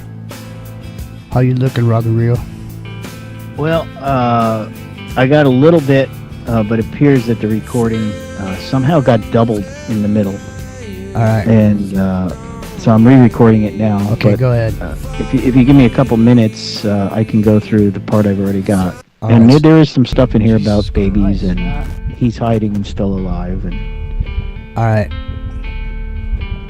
she appears to be legitimate. All right, let's take a quick break here. Music break. I'm gonna take a swig of my coffee.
Damn.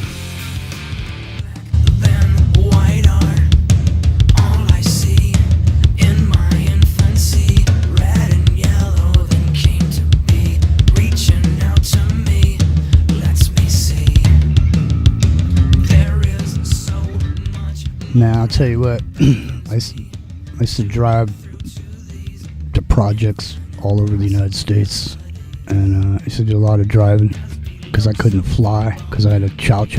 I'd take them with me everywhere I went, and I did a lot of driving. I'm telling you right now, I listened to this CD over and over and over and over.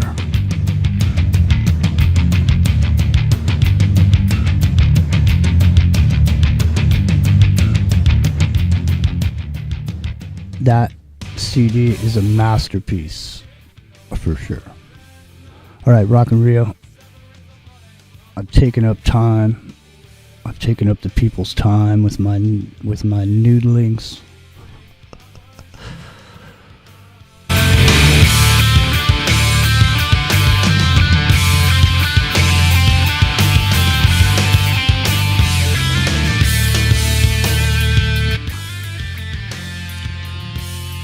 Alright, sorry. You never want me in. Don't ever let me get control of the stereo at the party, man. Alright, Rockery, are you there? Cack? Doesn't appear Epic Journeyman has come back from his wherever he went. Alright, listen. Am I here? Rockery, are you there? Yeah, Cack's here. Cack. Yep. Go ahead. Oh yeah, I'm here. I'm sorry, I had my mic muted. No, that's all right. So, how you looking? Yeah, I got some stuff. Damn. All right, listen. Rock and Rio is the master of disaster when it comes to reverse speech, and he's going to let you have it right now. Go ahead, man. All right. I'll let you know if we can hear it. Hey, we got 86 people over here on YouTube in the chat. It's good to see everybody. Welcome. If you're here and you're not saying anything in the chat, welcome. Let's see. Let me get. Oh, hey, that sounds like Sergeant Miller. Hey, Sergeant Miller. Bring him on in. So, hey, there's Sonny over here, SoCal. What's happening, Sonny? Do you hear him? I do not hear him. I do not see him in the call either. Maybe he connected to the Discord server. He probably did. But go ahead and so they can't hear you, Sarge. They can't hear you. Yeah, we can't hear Only you. I can hear you. Jimmy, you got the number to call in? I'll give call a number, but go ahead and get this here and I'll get the number. I have to open up Zoom. Go ahead. All right.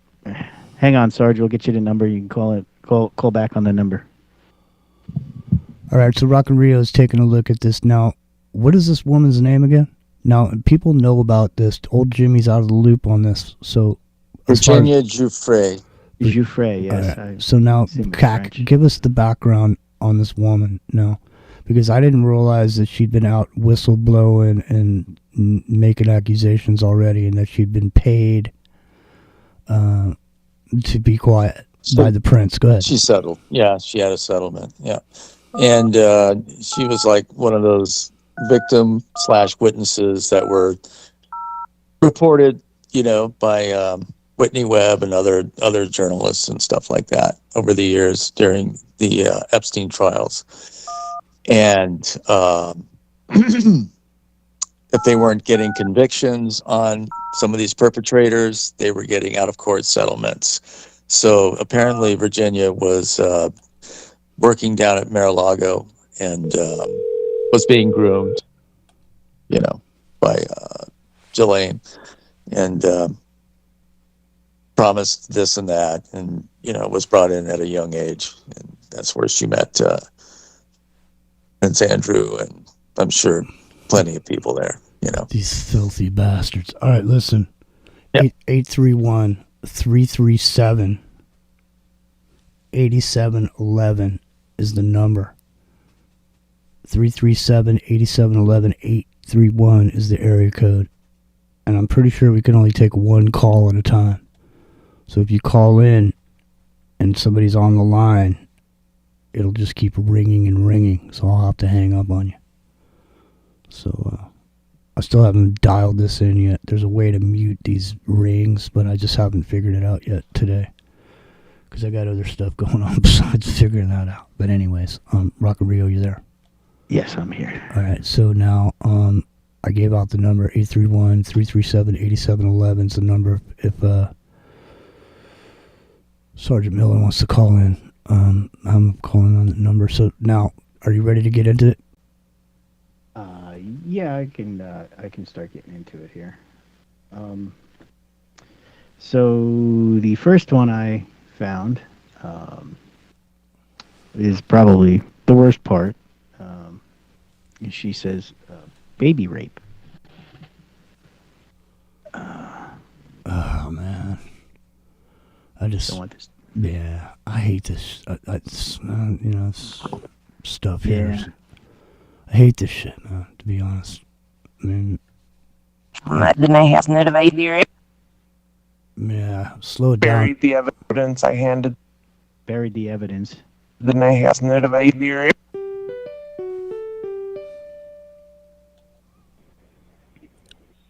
Hello, Sergeant Miller. Yes, sir. Yes, sir. Can you guys hear Sergeant Miller? Yes. Okay, right on, Sergeant Miller. Welcome into the microcosm. Thanks for giving us a call. So Rock and Rio is just all right. Rock and Rio is just about to get into some of this here reverse speech on this whistleblower woman who just came out with her dead man switch. Says she's been murdered because she didn't check in. Rock and Rio is about to get into it. Okay. Right on. All right, so just stand by, man. You're welcome to jump in, say anything, get involved in the conversation. Let's hear what she has to say now.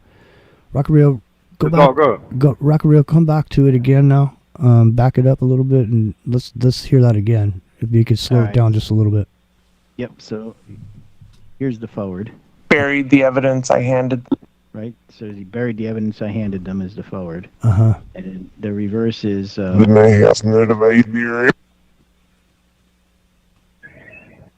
it says baby rape. So the evidence is baby rape, is what it. Buried the evidence. It's fucking right. They buried the evidence, and the evidence is baby rape.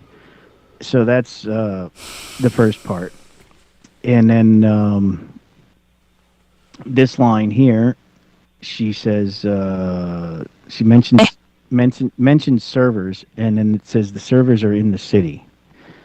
So she's being congruent in saying that. Wow. Hidden servers. Right, hidden servers. Servers in the servers city. So,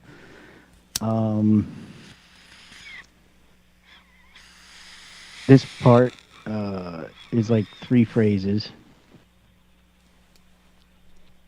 Files, videos, confessions.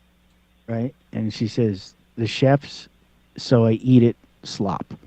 The chef, so I eat it. So now is she talking about man corn? Yeah, pretty much. And then this part is 2 phrases.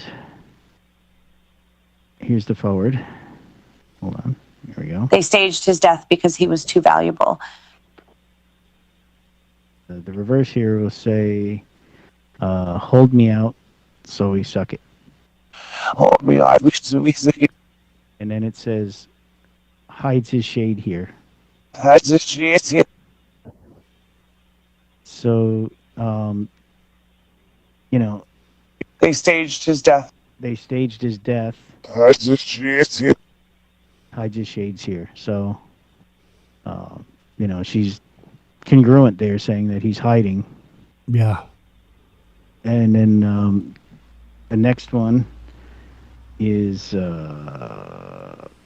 Now, this wasn't planned, ladies and gentlemen. We brought this video to the table because we wanted to, try to suss out what was going on with it. And we're just doing this organically. So he hasn't been sitting here for hours trying to pick this stuff out. He just did this right now on the fly, right here, Ground Zero Plus, in the microcosm. There goes Rock and Rio.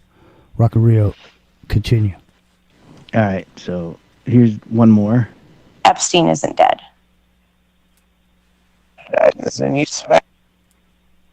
It says hiding in some.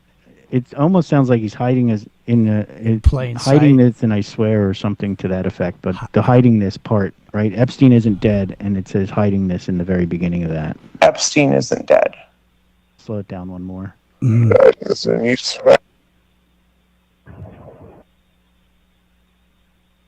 So what does this say? Epstein isn't dead. Epstein isn't dead. Yeah. Hiding us in something. I'm in not plain sight. Hiding in plain sight, or yeah, maybe. Play it again. I couldn't really hear Epstein it. It sounds like in East something. In East Sweat. I don't know. But the hiding it is the the key to that, right? So yeah. Epstein isn't dead. They're hiding it, and he hides here, right? That's so they faked his death. He's hiding. So there's she's being honest, at least in that respect, because she's got some congruency going, and there's a couple other things that I had found a little later. I haven't tagged them yet. So if you want to give me another couple minutes, I'll get some more. No worries. So there you go. So Sergeant Miller. Yes, sir. What are you thinking, man? I mean, I know we shifted gears. We were talking about something else earlier, and I don't know if you wanted to chime in about the current situation going on with this war situation. But what are you thinking about here with this with this whistleblower. Have you heard of this? Well, I'm trying to think. Is that the one that was in Australia when she had got in a car accident? Yeah, I think so. She died. Okay. That's what that's what you were saying. She was a car accident. Yeah, reportedly. Yeah. I did a story on her. That was this guy. He was a journalist, and he was doing stories on foster care children, abused children that got caught up in the sex trade with the Epstein files.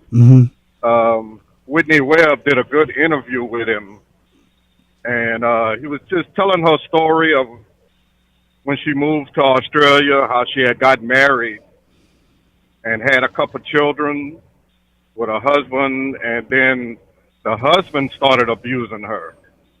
So it triggered a lot of past memories with her family being abusive. And the guy ended up saying that she ultimately took her own life, because the husband had one custody of the children, so it was like she didn't have anything to live for. She had lost that humanity, that drive, which is a sad story, man.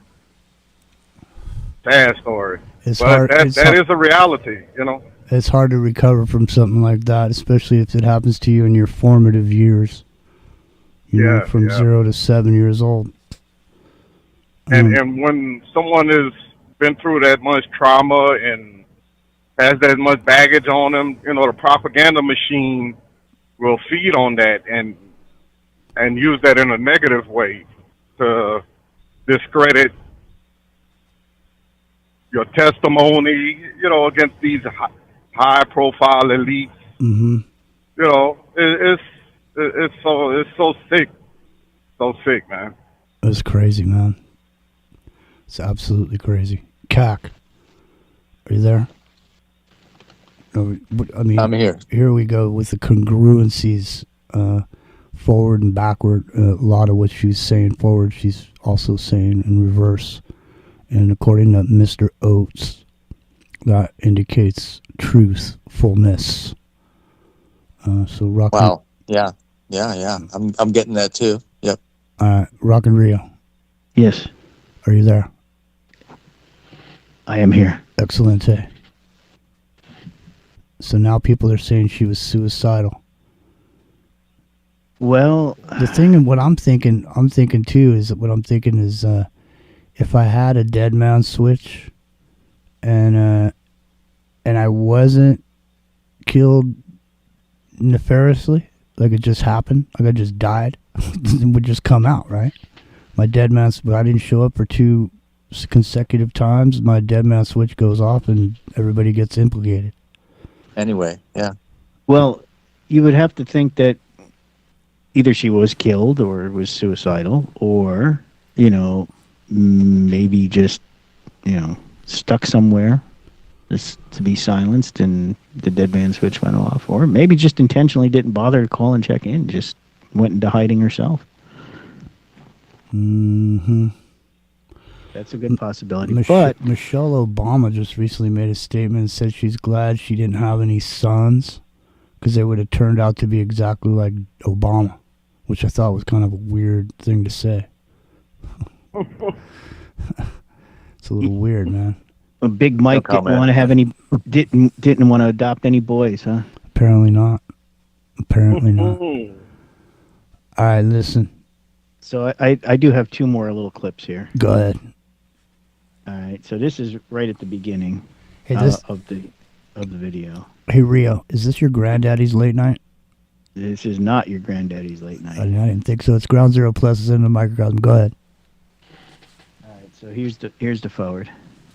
I had it set up months ago because I knew this day was coming. All right, so she says here, 12 people have this. Right? What did she say there on the end? Ago, because I knew this I'll slow it down a little bit more. And it's now let this out here or something. Now I let this out here or something to that effect. I had it set up I had it set up. Let us sit it here. I don't know. So she said 12 people have it. She says a dozen people have this. Let me hear it again. I had it set up months ago because I knew this. Dozen people have this. All right. Well, there you go. A dozen people. Well, now everybody else has it too. Listen to it. Well, the next part here. Who puts this out? But who's the guy that uploaded this, or who's man? Isn't the guy that's performing on the dead man switch? Isn't he potentially a target? Well, yeah, I guess. I mean, especially the minute he uploaded that shit, Pastor, what's his name? Well, he uploaded it, but that he may not be the guy who released it. It may have been sent to him, or he may have found it through some other source. I don't know. I don't know what the backstory on that part of it is. That's what I mean. It's. I'm just saying, if there was somebody that got the servers and the terabytes and all this, and they were the ones that were going to release it, they would go after them next. And I'm just saying, Palantir knows exactly whoever uploaded that video, and then from there they could easily backtrace it. Oh, I'm sure. For the tree of information that exists in Trump's America, Palantir will take care of these pesky whistleblowers. So this next clip is where she says something about being dead forward, and then the reverse is that psyop I have on video. So here, we'll roll that one. I did not die by accident. She says, I did not die by accident. Right? Slow it down. Psyop on video. Psyop is on video. What's she saying? Psyop is on video? The psyop is on video. Go ahead. Let me hear it again. I didn't hear it. I did not die by accident. It's psyop on video. It's psyop is on video. Now, I think the psyop she's referring to is the fake Epstein death. Yeah, that body that they rolled out. Yeah. Yeah. He was a placeholder. So when you from what I've heard of this, I think she's telling the truth. Listen, when you go to the Academy Awards, there's a bunch of empty seats, and what they do is they put you in there, but on the back of your tux, cack, you know what it says on the back of your tux? Filler. So nobody thinks you're somebody. The back of your jacket says filler. You look good from the front, but from the back, filler. Filler. Exactly. Yikes. Go ahead, Rio. Well, it's, That's it? No, that's what I've got, yeah. I can keep going, though. Keep going. It's into the microcosm. All right. Now I'm thinking, of a story. I'm trying to make sure it's the right girl. Wasn't she a masseuse? Yeah. Ghislaine Maxwell had paid for to go to school and get her credits and all of that. Exactly. And I think she said she was like a favorite, Epstein's favorite. Yeah. Completely sad story. I don't know. Hey, Sergeant Miller, stand by. I'm about to play some music. Stand by. It's all good.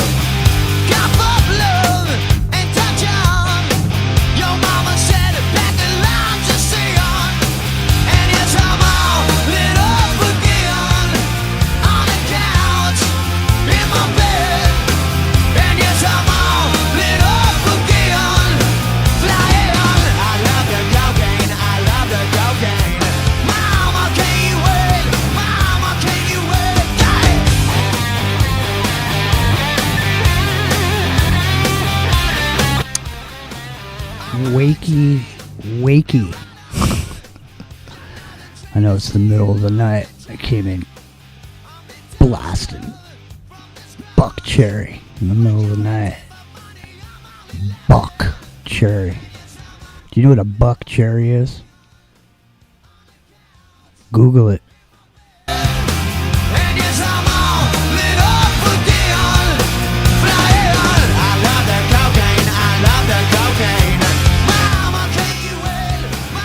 There goes Rowdy, who's leaving the end of the microcosm on YouTube. Speaking of that, let me go over here. Let me go over to Ground Zero Plus chat, get myself logged in so I can say howdy.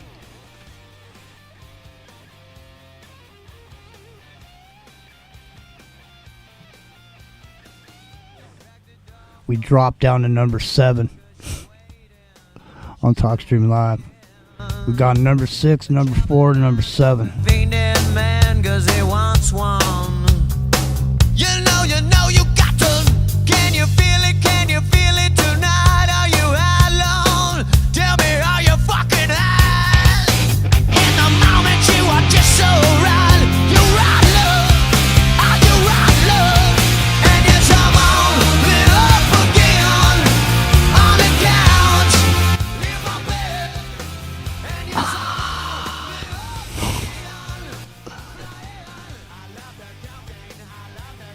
Alright, I'm coming over there. Let's see what's going on over there. So Ground Zero Plus is over there. Polynation's over there. Mitch Durbin, Sunspots, B. Kalsk, Jackie B, High Strangeness, Zox, Barbara Ann's over there. Barbara Ann, Bob. And Steve from SoCal is rocking over there too. So we got a whole hell of a lot of people over here in this chat room too. So, and they're in Rock and Rio. Is there still people hanging over there?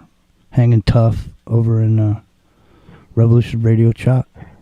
Yeah, there's a few people over there. There's a few. Okay. Now, have I given you enough time to locate another chunk of backward information? Yeah, a little one. I'm trying to find the Obama piece. So, I see. But I'm close to it because she says the second one was Bill Gates, right? So right. I'll hit up the Bill Gates too that I just found. Think about how disgusting that is. Bill Gates naked. That soft white underbelly just hanging down. Yeah, that's disgusting. It adds new meaning to Microsoft. Huh? Exactly. That's a good one. Sergeant Miller. Maybe he kept his sweater on. Who knows? Yeah, could be. Yeah, let's hope they kept it over his head. Yeah. All right, so here she says Bill Gates. Hey, we still Bill got Gates. Right? And in reverse, she calls him Snake Boy. Snake Boy. Snake Boy. Snake Boy. So then the next part is the benefactor. We called him the benefactor. That's what she said. We call him the benefactor. Yeah, it's Loved by the media. She says loved by the media, right? Right. So in reverse, she says hiding the worst of all. Hiding the worst of all. So I don't know if that's Bill Gates is the worst of all, or because probably his grandfather. His grandfather was Frederick T. Gates. Was best friends with Rockefeller. Yeah. Well, the thing is, man, is look at, we were talking about early on, okay, when we just joined Ground Zero Plus a little while back, we were just talking about these nanoparticles. We're just talking about this stuff, man, and I'm telling you right now, this Bill Gates, he's heavily involved in trying to deal with these experimental ways of delivering medicine to people, as in through the things that you eat, grown in there. And so I'm just kind of wondering, for example, leafy green, fast-growing vegetables. You know what I mean? When they, if something's introduced to those, through the watering method, like say there's particles in the water that's being put on those vegetables, then do those vegetables then assimilate those particles into the actual material and that you ingest? Who knows? I think he's a devious. I bet you we could look it up. CAC. Look up Bill Gates' alternative delivery methods of particulate medicine. Would be a good search term for that. Yeah, he's done a lot with corn. We know that. That's what I mean. My people call it maize. And has bought up like a F ton of United States farmland, continental United States farmland. But yeah, I'll look that up. I know. Well, I'm just saying, man. What if I'm just saying? On one show we got off on a tangent, and Rio was looking up a bunch of these different ways that they try to keep livestock from getting sick, and it's like they get poked like 60 times. The thing weighs like 4 pounds. It's getting poked 60 times. Shit, what's in there? You know what I mean? What's in there exactly? We don't know. I guarantee you. Well, let's just say, what if we are ingesting these same particles just because they're everywhere, right? So there's some hogs out there. Hogs don't sweat, do they? No. So when they ingest, they got particles in there, they ain't pushing it out. It's stuck in there. So another chunk of bacon. I bet it's full I bet bacon is full of aluminum, man. So I got another one here. Go ahead. This is still part of the Bill Gates. This is the part you mentioned where he says the benefactor, right? It mentions Hearst. And I'm assuming that means Patty Hearst, because then she says her case is a lie. Huh. So that's kind of off the wall. Yeah. But there was Bill Gates' involvement in that, right? Or his No. I think that was Bill Gates was still stealing Apple's operating system. Maybe. I don't know. But here's the forward. Hailed as a savior. We called him the benefactor. All right. And then the reverse here is Hearst had to love it. Must love you. He must love you. Her case is a lie. Her case is a lie. So I don't know if that's the Hearst context is weird though. Yeah. Only because it could be because she's referencing media just before that. Right? That's what I mean. It could be Hearst as in the newspaper empire. That's what I was thinking she meant. Yeah. But then I was thinking he's been dead for so long, why would she reference him? But unless he was the king of propaganda. He was the king of media, right? And obviously Patty Hearst inherited the empire when she was younger, right? So. Yeah, but I mean, it doesn't. But she didn't do anything that have anything to do with media, though.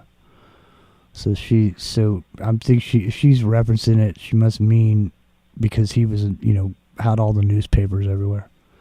Yeah, but I found that part interesting. That she says her case was a lie, but because it says her case, that's why I assumed it was about Patty, and not William.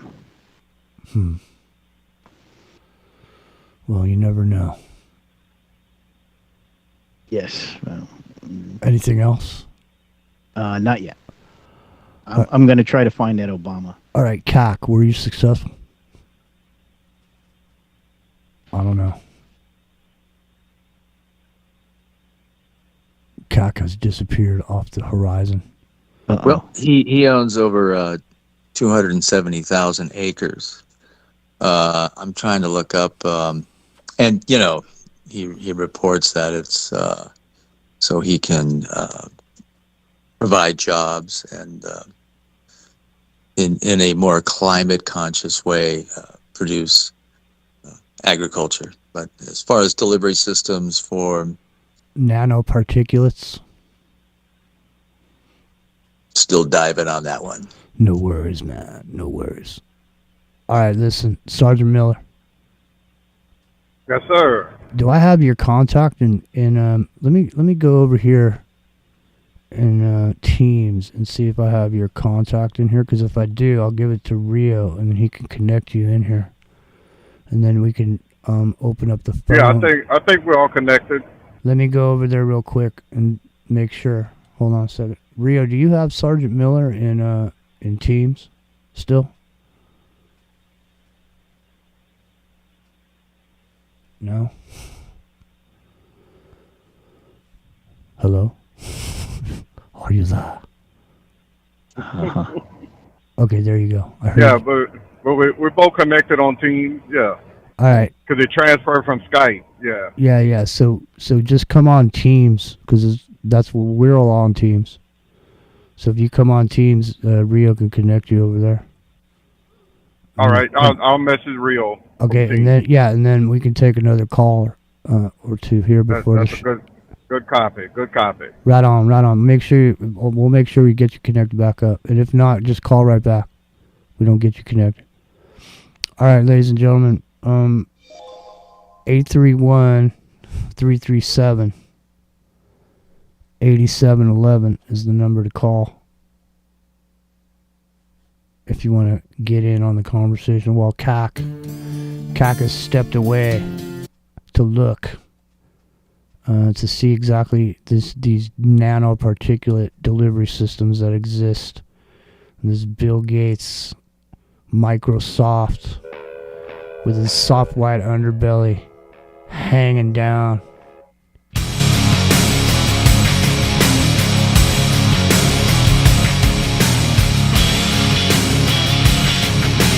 Wakey, wakey. Ladies and gentlemen, please. What's up, Popeye? Your attention to me. For a feast for your eyes to see. An explosion of catastrophe. Like nothing you've ever seen before. Watch closely as I open this door. Your jaws will be on the floor. After this, you'll be begging for more. Welcome to the show. Please come inside. Ladies and gentlemen, do you want it? Do you need it? Let me hear it. Ladies and gentlemen, do you want it? Do you need it? Let me hear it. Ladies and gentlemen. 831-337-8711.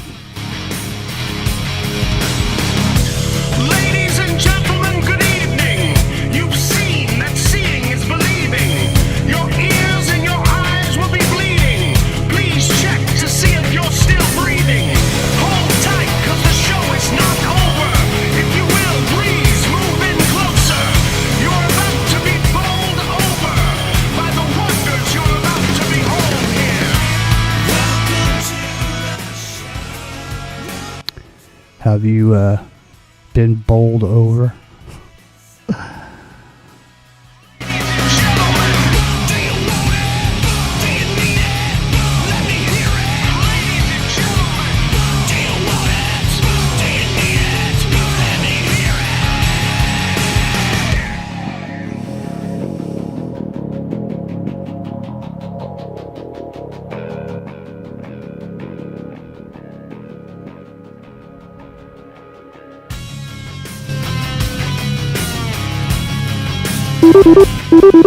All right, we got a caller. Let me see here.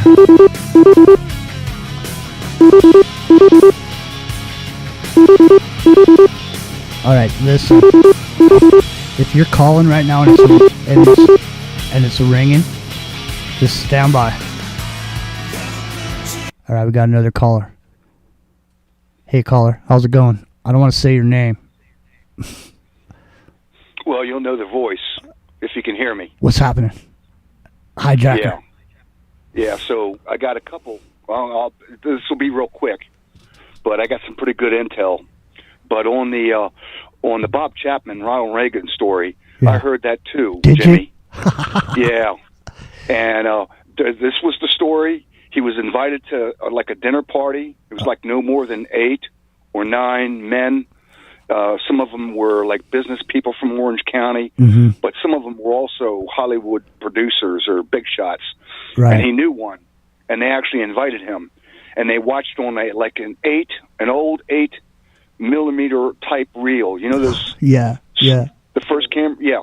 And they put it on. They shut the lights off. The chairs were lined up. It was like a dinner party. And yeah, he said he saw Ronald Reagan right there with a young prostitute male. No question about it. And then 4 months later, or just a couple months later, he got cancer, and then he was gone. I mean, he was gone like, you remember that, Jimmy? How quick he left? He was gone pretty quick after that. Yeah. And then also on the Virginia Gunfrey, I can't say her French last name. Virginia G. Right. Go ahead. Virginia G. She it has the ring of truth. Not only does she has the 4 Musketeers in there, the Gates, the Hanks, what's his name? Clooney. Yeah, Clooney and Obama. You can just see those people. They're like birds of a feather, right? But she also says something in there that would back it up, because most people don't believe it. Like when you say what happened to the Epstein guy, everybody basically says, well, he was murdered or he committed suicide. Yeah, he didn't kill him. He didn't kill himself, is what they say. Right. Yeah. But they don't say he's not dead. They say he didn't kill himself. Right. They go with the whole murder scenario, and it's only a small percentage that thinks he's alive. But listen, if the Mossad thinks that they're going to get rid of one of their top guys, I mean, he's a rock star. They bring him out at dinner parties in that little state in the Middle East. I mean, he's their glory. They're not gonna whack that guy. No. But anyways, that's not why I called in. Okay. So this is why I called in. Then I'll jump off, and I know you got other calls. Right. So we can see what they're about to do in Iran, and it does look like it's a go. Everybody's saying it, and it was the people in the know. And supposedly, what it's going to be is they're going to drop like the Moab and try to knock out the nuclear facility with the stealth B-2s, and then that's going to be it. Well, they're saying that bunker buster or whatever it's not going to go deep enough to even do anything. Right, but there's another moral behind the story, because what's really going on, and I got to put my use hat on. In other words, I got to put my tribal member hat on, and that is, look, Iran attacked the capital city of that little nation, the Sodom and Gomorrah, the sodomite capital of the world, Tel Aviv, and they trashed that city up. I mean, a lot of parts of it looks like Gaza, and you really think that those Jews are going to basically say, you know what, we're going to use this as a teaching lesson to the world. When Trump does his thing, then we're going to unload some nuclear-tipped Tomahawks from our Dolphin-class subs, which they got 4 off the coast of Iran, and we're gonna frick up Iran, and we're gonna show the whole world, you will never do this to us again. We reign supreme. Well, we're gonna be a demonstration of power. They better start pumping some oil up in Alaska. Right. Because that. Right. So. Yeah. Yeah, no, get ready for a nuclear event. Doesn't matter what the Pentagon wants. It doesn't matter what Trump wants. Bibi, Israel's warrior king, he's going to take matters in his own hand, and he's going to use this as a demonstration of power, which means he's going to break out the nukes. And he doesn't care. He wants everybody to know it. He's not scared of anybody. But anyways, that's all I got, Jimmy. Hey, always a great show. It's good to hear from you, man. Really, we appreciate it. Just call in anytime, man. You got the number now. Okay. All right. Yeah. Thanks so much. All right. Bye-bye. Right on. There goes the hijacker. All right. Listen, Rock and Rio, the Epic Journeyman has back over here in the chat room if you want to add him to the call. Oh, yeah, I could do that. Yeah. Mine's Jimmy. It's Into the Microcosm. You found Ground Zero Plus. You found Revolution Radio. You found us on TalkStream Live. However you found us, we appreciate you, each and every one of you. You know, these shows, these are not scripted shows. Anything can happen, and obviously you can see I am back. Shit is happening. Apparently Epic Journeyman has returneth. I have returned. I was just saying, I was like Richard Dreyfuss in Close Encounters, man. Going down to the dirt roads, up in the dark with the utility lights flashing. All right, yeah, okay, hang on. We got a caller. All right, hey caller, turn your phone down.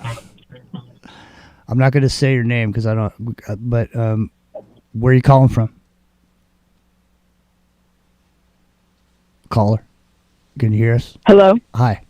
Hey, how's it going? Where are you calling from?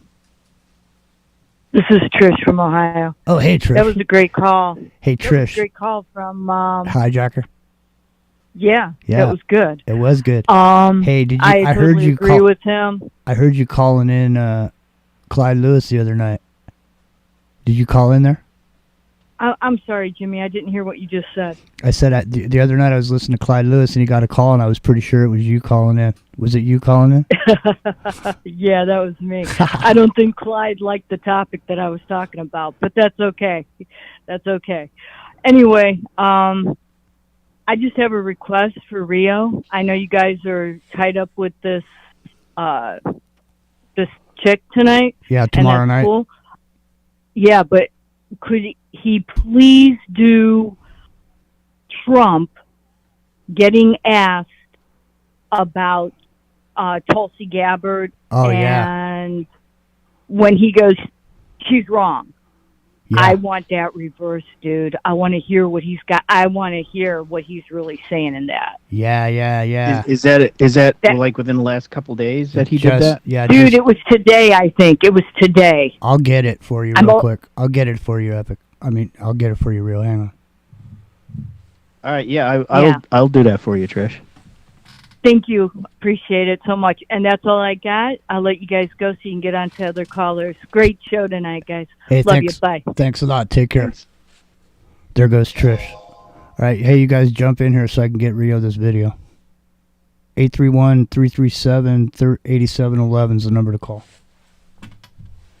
So I'll hit up the Bill Gates here thing. I only got a little bit, but it's interesting because she's talking about Bill Gates. She says, reverse it, go back here, and then she says it's a mob of horror. It's a mob of horror.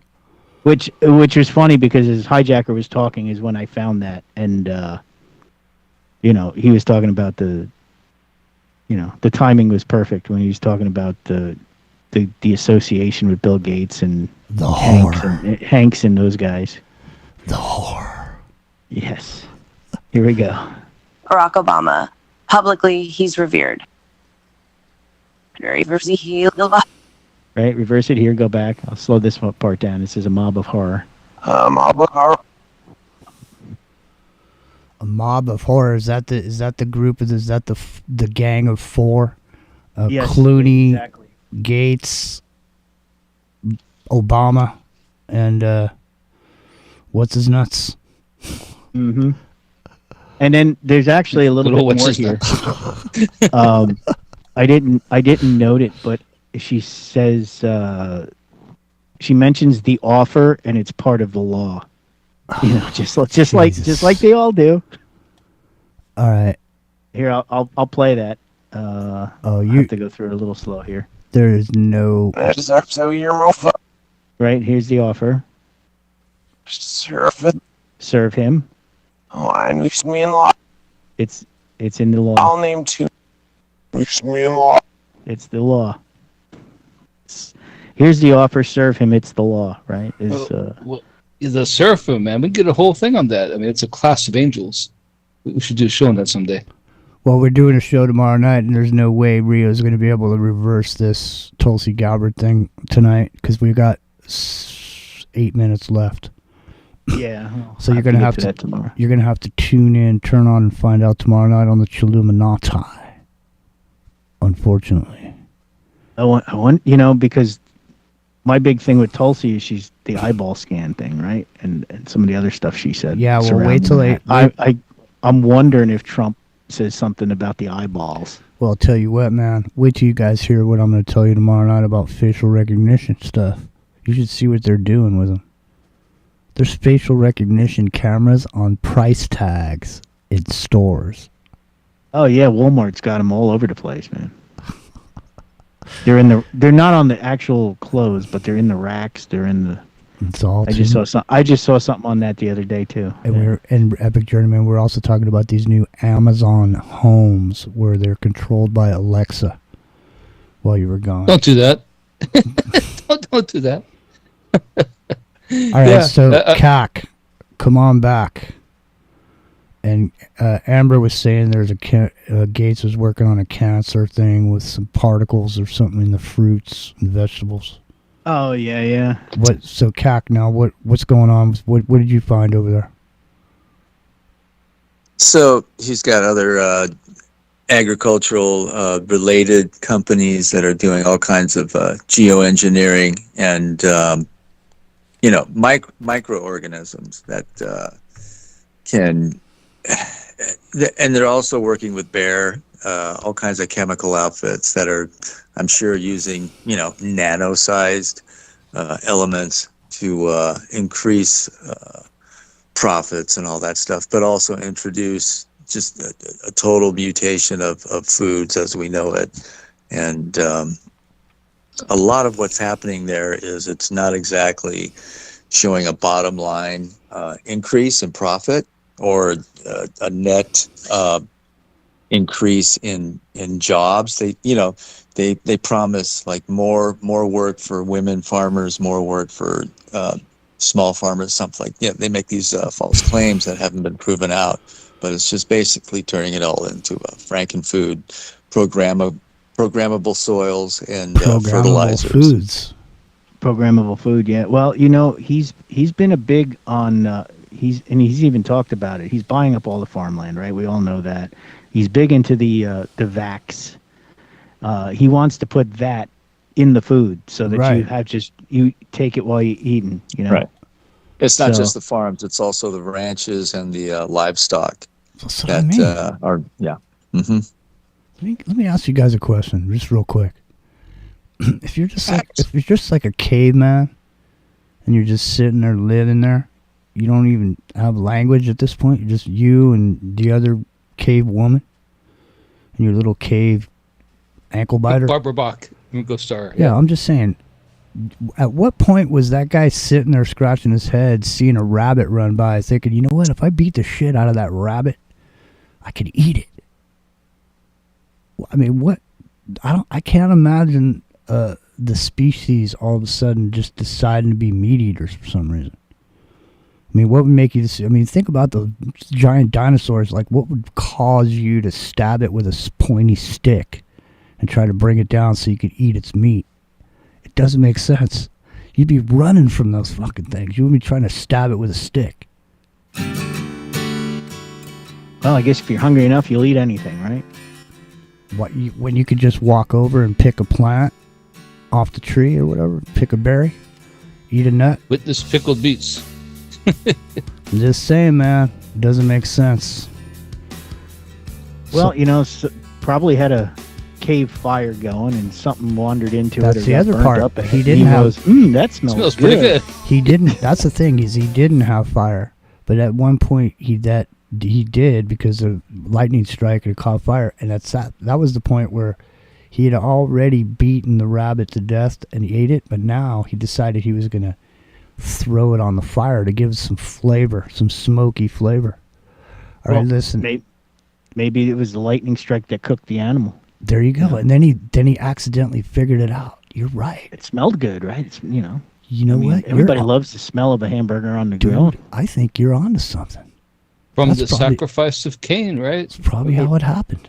Somebody, that was right. Just an animal got struck by lightning, and he went over and ripped a leg off and started eating it. And he's like, "Gee, damn." Well, I mean, if you go with what Epic just said with the biblical part of it, right? When Cain sacrificed the animals as a burnt offering to God, I mean, I'm sure the lamb smelled pretty good. After everybody left, somebody snuck up there and started eating scraps off the grill. All right, we got to get out of here. We'll see you tomorrow night, 8 o'clock Pacific. Chaluminati. Thanks for being here. We appreciate each and every one of you. And so don't forget, make sure you make every day the best it can be for you that day, because you don't know how many you got, man. At least today will be the best day you ever had in your life. It's not what it is, what you make it. We're out of here, man. We'll see you next time. Say goodnight, you guys. Cac, thanks for being here. Hey, good night, you guys. Good night, you guys. Peace out. Good night, everybody.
All right. We are clear. All right, this call's going to hang up in a minute. What'd you say?